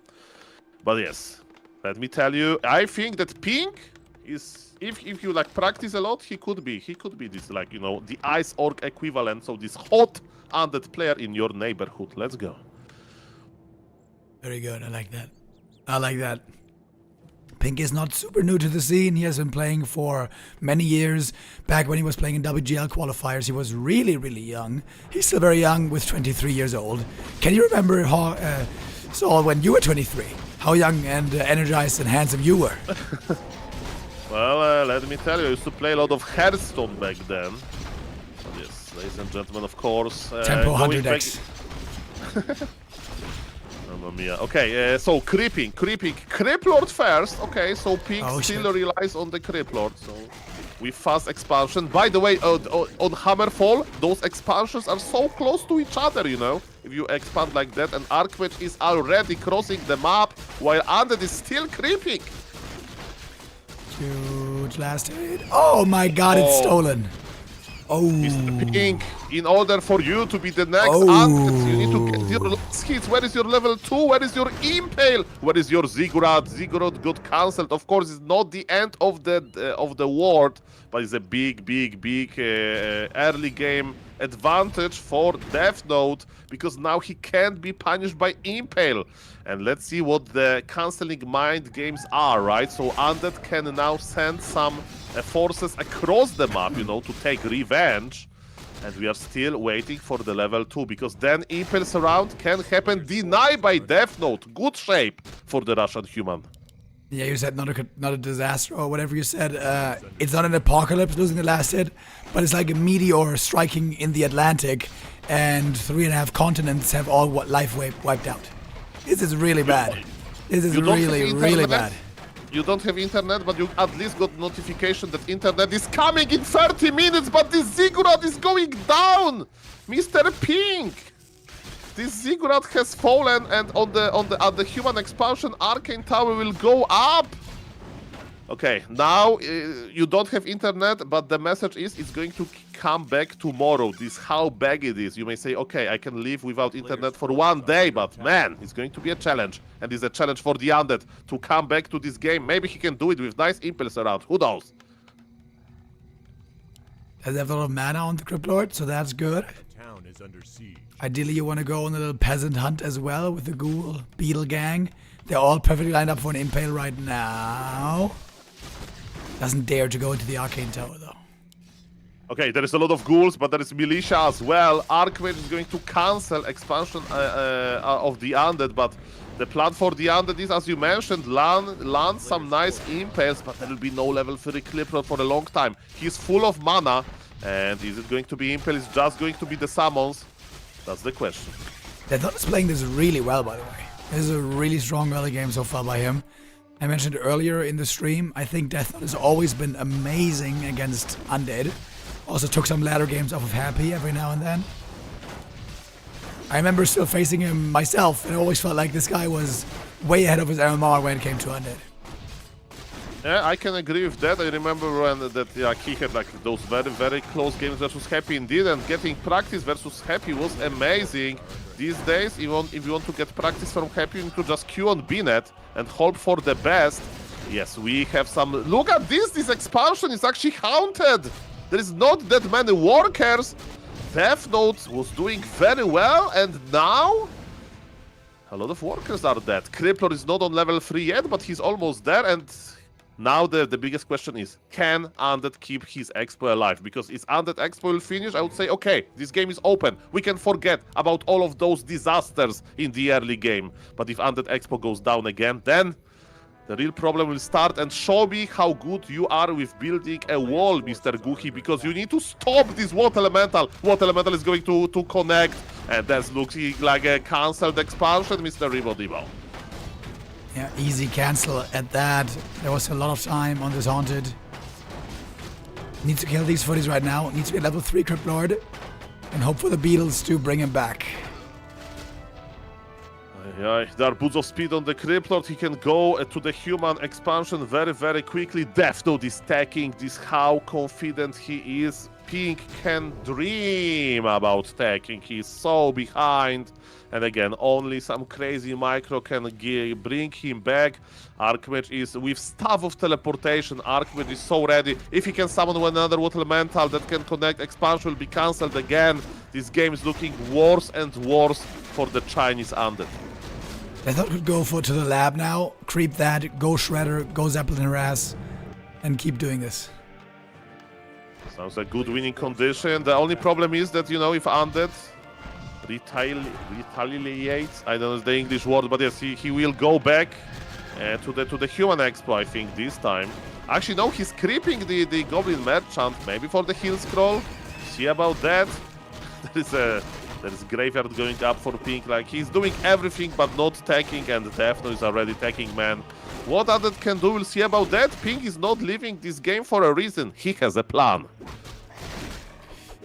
He's got very good experience in the first hero. That's the best thing here. Crypt Lord now almost level 4. Pendant useless at the moment. But it could be good with mana potions. But the tech is so far away and the expo is still not ready.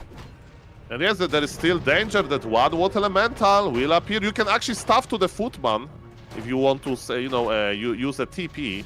Or maybe you know what, okay, if this expo goes down, I'll just leave. I'll just leave. I'll just leave, I think. Oh, no surround. Disaster after disaster, man. Yeah, this is pretty much done. 8:30, no expo. No tech. Nothing. Yeah. I mean, this Warcraft 3, right? There is always possibility of hero kill. But I don't know. Deathnote is looking pretty good. He has a, you know, he has a TP. He has a full HP, right? It's like This is very problematic. And the good job by Deathnote, right? He would just went across the map, cancelled the exp, he did again and again and again. He saved a lot of red HP footies. Now he can regenerate them with the scroll of regen. Clarity cocktail, clarity man is going up as well. And look at this. Archmage is coming back. He's like, my job is done. My footies are healing. The wall. Okay. There will be another game after that. So actually, there is a chance, Remo. There is a chance the Water Elemental didn't connect. And if you are playing best of 3 like Pink is, right? Even if you think that you are going to lose this game, you know, get to know opponent micro, you know. Get warm up yourself. The footies are here, but TP will be forced. This expansion stays alive. TP will be forced. That's too early. If he had gone for it later, could have perhaps gotten a kill here. That's also true, but yes, what is the most important? That the expansion will finish. Yeah, finally. Alright, 1 minute break needed. I wonder if Deathnote also has a cat. Normally it's the undeads who have cats. Considering you started out being main race undead, do you also have a cat, Saul? Is there a cat 8 sir. We have, you know, it's a balance in our household. So we like to, feed those wild birds, you know, with like a bird feeder. So we have only dogs, you know, because dogs and those wild birds, they can coexist. Yeah, I don't know about the cats. Yeah. Even though they're lovely, you know, they have this. The cats like happy, you know. They have this killer instinct. They always know how to put the coil nova on. What about you? Do you have any pets? I do not. I haven't had for a long time, but as a kid, we used to have cats. So I am a cat person indeed. I think I read last year that cats are responsible for killing billions of birds every year. And that's domesticated cats, by the way. I mean, I can see that, of course. But yes, of course, shout out to all of the animals around the world. They're all lovely, actually. So that's definitely for real. But yes, I like what Pink is doing, right? It's a good mindset to have. You are still, you are sitting in front of your computer. You are playing a video game on this semi-professional level. You have best of 3 to play, right? Don't give up easily in game number 1. Check how your opponent plays, feel his micro. Even though it's looking bad, try it. There is always another series coming, so I like the mindset here. He's not an early quitter. For example, 1-0 when he loses like 3 ghouls when he's expanding. Of course, I know this a lot, but you know he still expands. Then sometimes he just leaves, you know, on ladder especially versus night elves. But yes, Mr. Pink is a fighter, and I can respect that. And Deathnote so far looking amazing. This was a fantastic early game. I'm very surprised he doesn't have a shredder yet, though. His lumber economy isn't looking great, and normally for griffins you need a lot of lumber. Yeah, they love the upgrades, HP upgrade, the attack, of course. Making triple Gryphon Aviary is quite expensive as well. And when you make Gryphons anyway, you need to make flying machines. Why? To not die to tricky mass destroyer. Sometimes it can happen actually. If you like just give up on an anti-air, because the Gryphons, they can attack air, but wait a moment, MK has no TP, and this MK is surrounded. There is a healing potion, there is a mana potion. Oh, the stuff was ready. What? Human is on tier 3 in minute 12. Man, this early game was really good for Deathnote, and MK survives. That's lovely. But he's here trying to get Fiend kills. That would be the best thing they can do. There's a little beetle attack into the main base, by the way, killing off some peasants, further hurting the lumber economy. I think Deathnote still should go for a shredder here. I mean, at some point, after making all of those buildings, you will stabilize with lumber, right? But if you want to play like HawK, right, with third base, that's for sure shredder is very, very important. On pro level, base number 3 is quite rare. By the way, Mr. Guhi/Pink lost his ghoul on creep. That's acceptable, but we could avoid it. And as you mentioned, if there are knights versus fiends, in these small numbers, you are usually cooked. Undead needs to pull back, wait for the leech, wait for the orb. He's webbing, not to fight, I think, but just to disengage. Or actually, I'm mistaken. I stand corrected. He's fighting, but I don't know if he can win this fight. Oh, good impale. Slows down the MK. No Stormbolt here for a while. But now it is ready. There's the target. Easy kill. DK out of mana. There's no coils anymore. This could be great trades for the human right now. Everything looks great for the human, man. Besides levels, right? MK is level 1, Paladin is level 1. But when we compare the human levels to undead levels are even worse. Lich is not even on the battlefield just yet. Deathnote is pulling back to creep a little bit. Okay, I have a mindset question for you, okay? So now Deathnote has like 2 different ways of winning this game, right? He can make a push and, you know, close the game because it looks very likely. Or he can buy Shredder and go for base number 3. Like, what do you think about those 2 approaches? Definitely don't go for a push right now. Griffin Army, you don't want to push into Blight without upgrades. That would be the best way to lose the game. You go for Shredder, you go for Macro, you go for 80 supply, and you upgrade those Griffins until they're unbeatable. Okay, and then you decide either tier 3 or either third base or push. Okay, so I can see your point. 0-0 upgraded Gryphons, not that good.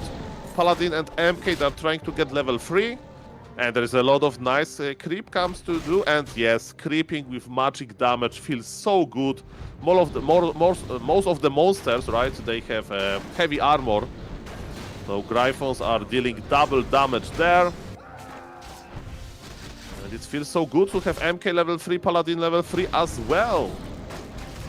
But the creep track is coming. Wait a moment. Yeah, at the moment, Deathnote probably weaker. He may have to TP out here. But he's trying to see if he can take a fight, maybe. No, not really. One Fiend gonna go down, and the Griffin even surviving.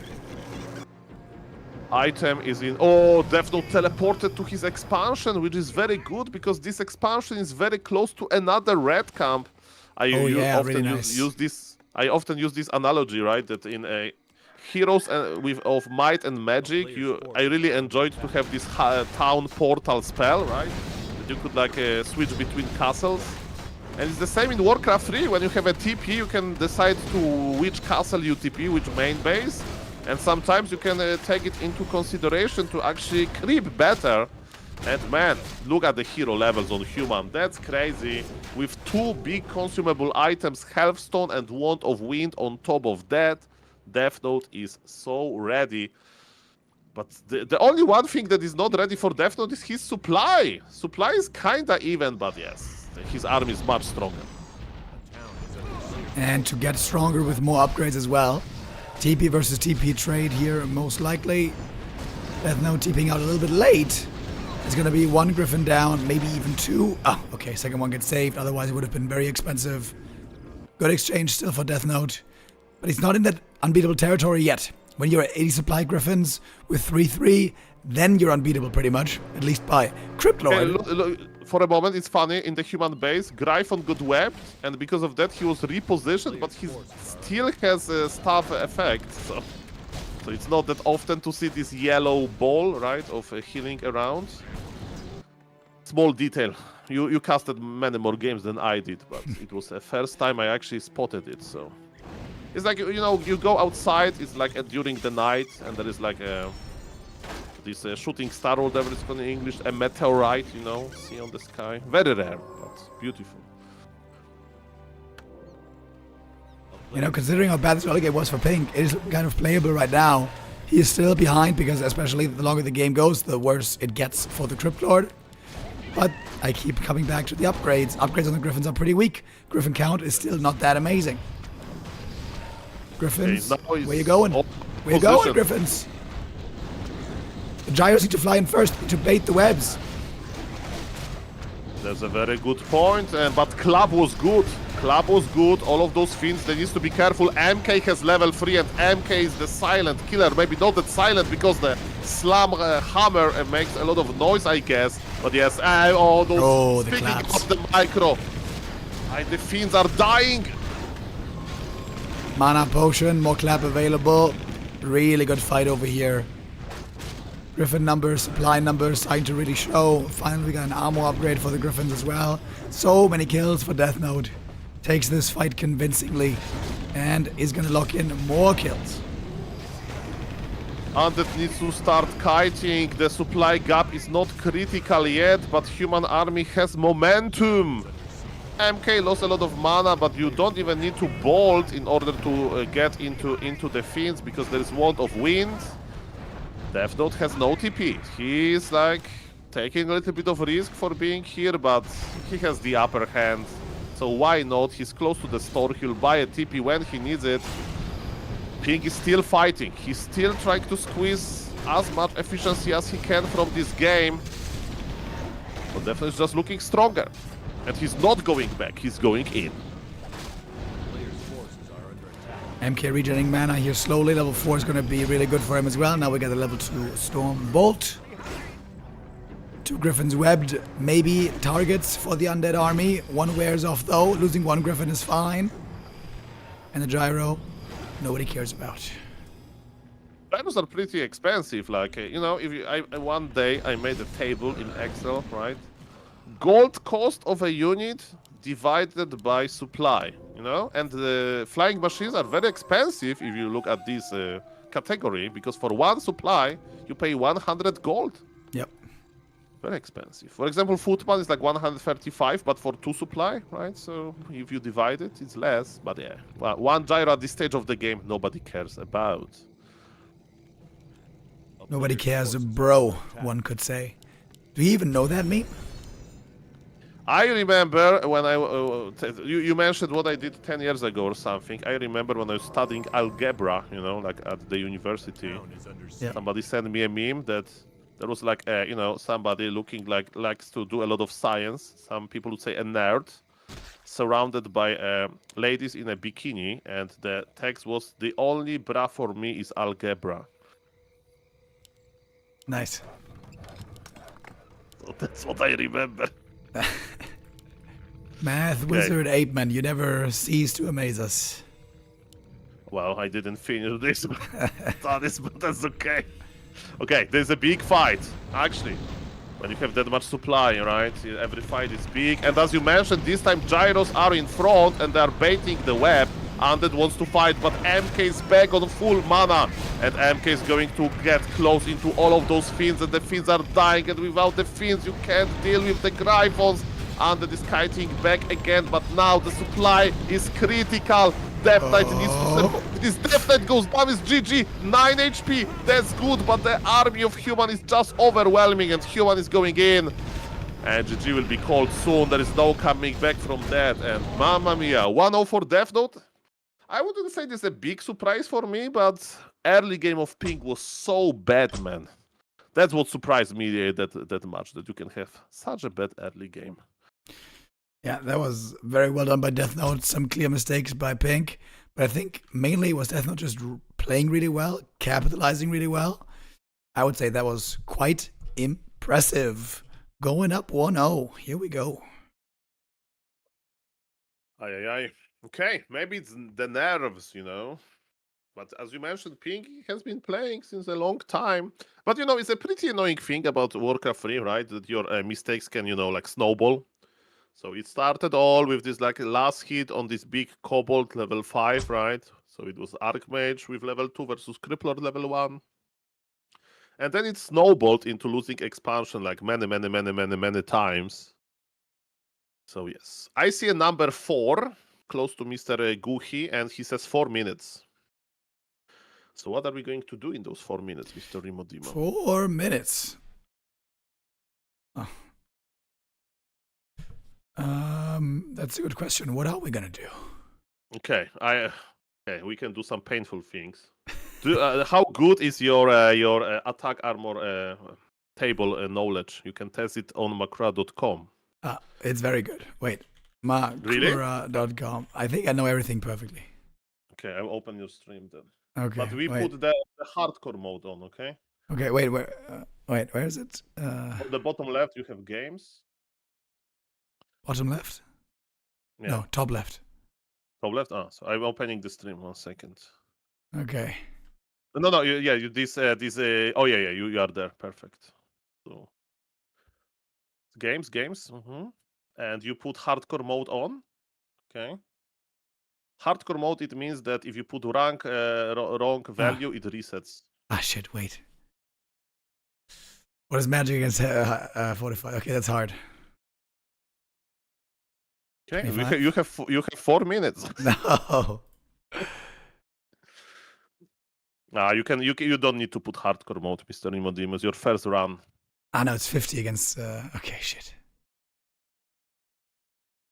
Okay. Wait. Okay, so for maybe I'll explain to the viewers. You do, right? So in Warcraft 3, every unit has a different attack type. We are not talking about the values. We are talking about type. And maybe you could witness, even though Fiends are like a tier 1 really unit, they were hitting quite hard versus Gryphons, because Gryphons, they have light armor. And light armor versus piercing damage that usually range units deal is at 2 times the value, so 200 multiplier, ladies and gentlemen. In Warcraft 3, of course, all of those like buildings things, so it's not that easy to kill the buildings. You need a very specified units for that, because piercing damage of Fiends that I mentioned, ladies and gentlemen, is not good versus buildings, so it's only 35%, so it's like 3 times weaker than the normal damage. And Grabby did Makura.com run in this attack armor value table, so he needed a few attempts, but he did it. He did it, ladies and gentlemen. Okay. And yes, okay, I was a bit overconfident. I don't know 100%, but is it that? Okay. And I know most of them. This is 90 now. This was updated. Nice. 150. 50. This is 25. No, it's not. Wait, is it? Wait, I thought piercing was 25. Is it 50? No. Is it 35? What the hell is it? It's 35. Okay. 200. 50. Okay. Okay, there are some here that I'm not sure about. Yeah, and if you are a viewer and you think, okay, because of this table, I'm going to solve the Warcraft 3 and versus my opponent making footies, I will make chimeras because they have magic damage that is good versus heavy armor. This table doesn't tell you the unit composition. The table tells you which targets usually to attack, right? When you have the given units, it's not about rushing chimeras versus footies, I'm afraid. But yes, it's a nice thing to do. And Mr. Dimo, you did very well. And you have confetti at the end. Yes. So what I didn't know was heavy armor and piercing against fortified. I thought it was 25, but it's 35. And yeah, undead can't base race, right, without ghouls. So if you have a lot of fiends, killing like a main of orc that has fortified armor takes forever. I know almost everything else. Yeah, I think I know almost everything else. You know, surprising thing is like that chaos damage that is like very hyped, right? It's like actually not that good because it's 100 to everything. So with chaos damage, like you never have chaos damage yourself. So usually when you creep those big monsters, like those gargantuan turtles, don't tag with hero maybe, because chaos damage is good versus heroes, but you know, chaos damage is not that crazy. It's just 100 everywhere. And I hope you had a lot of fun, Mr. Rimodimo. That was amazing. That was amazing. And we have another game. We have a GeoGuessr. So you guess a map based on the print screen. And with 3 levels of difficulty. Very zoom, big zoom. Oh yeah, I want to ask you, by the way, did you upload those pictures or how did they get there? We are working on Makura.com with a very skillful Polish programmer called Mr. Two-Face. Two-Face, dwie twarze in Polish. He is also well known as Toothpaste, because I have trouble saying Two-Face in English and it sounds like toothpaste, so that's the guy. And he did it. He did the GeoGuessr, Mr. Rimodimo. How many pictures are there of GeoGuessr? 140 plus, and we will more. I need to do the trees division because there is no zoom on trees, and it's. Some people say it's if you like do it once, then you remember, right? So we need to do really hard with zooms on trees. Oh damn. Okay, game is running. It's map number 2 between Deathnote and Pink. This time we are on the Northern Isles. By the way, like, do you have like strong opinions about the map pool in this matchup? Because like if you have a mirror, right, orc mirror, night's mirror, doesn't matter. The maps are whatever, right? If you know them all as a player.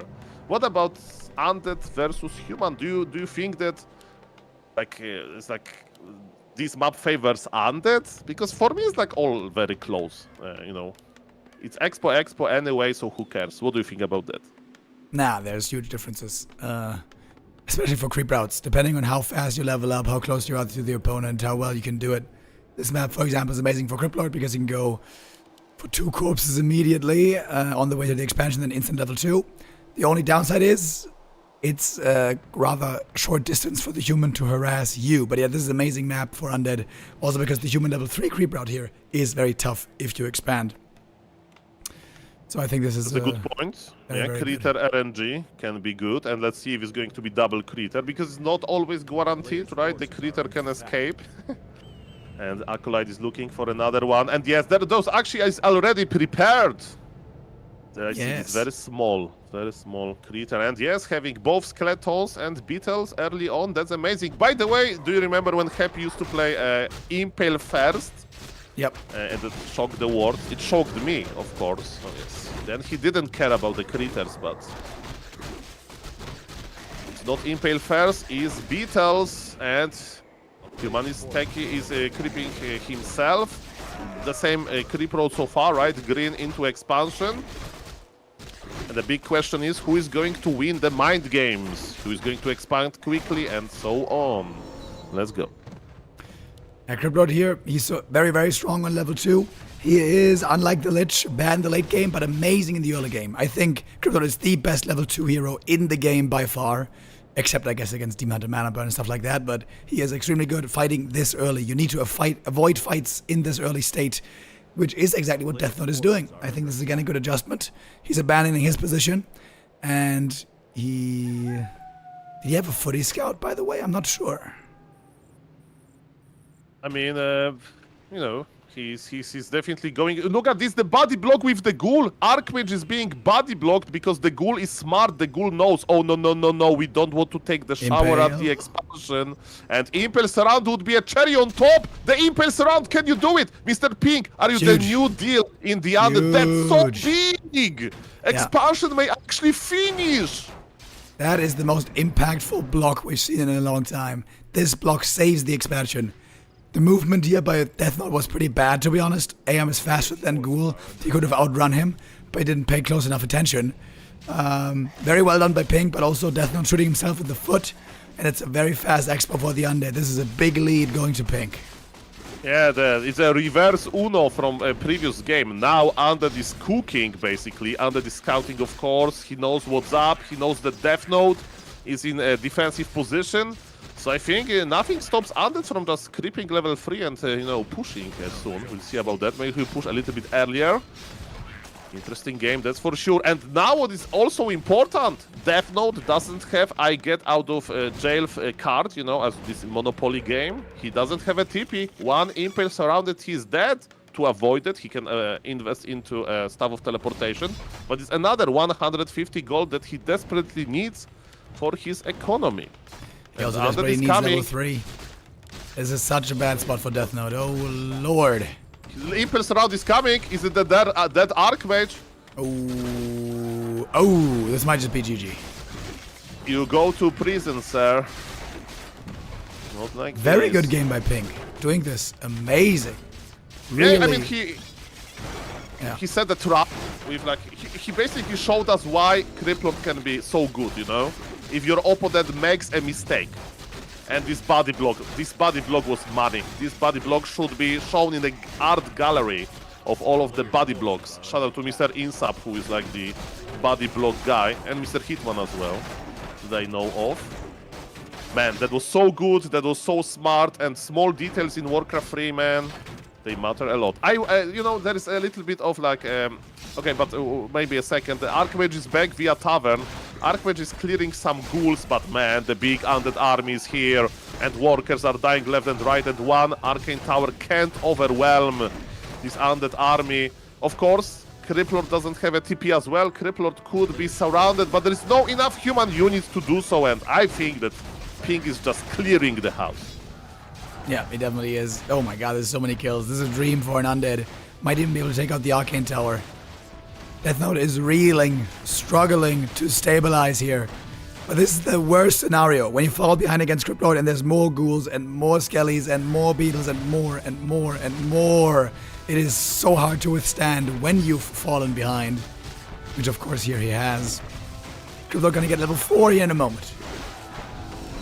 It means more mana regen, it means bigger hits, and Arcane Tower is gone. Oh, of jeez. course, don't get surrounded. Oh, Pig escapes this. After this escape, I think there's no way.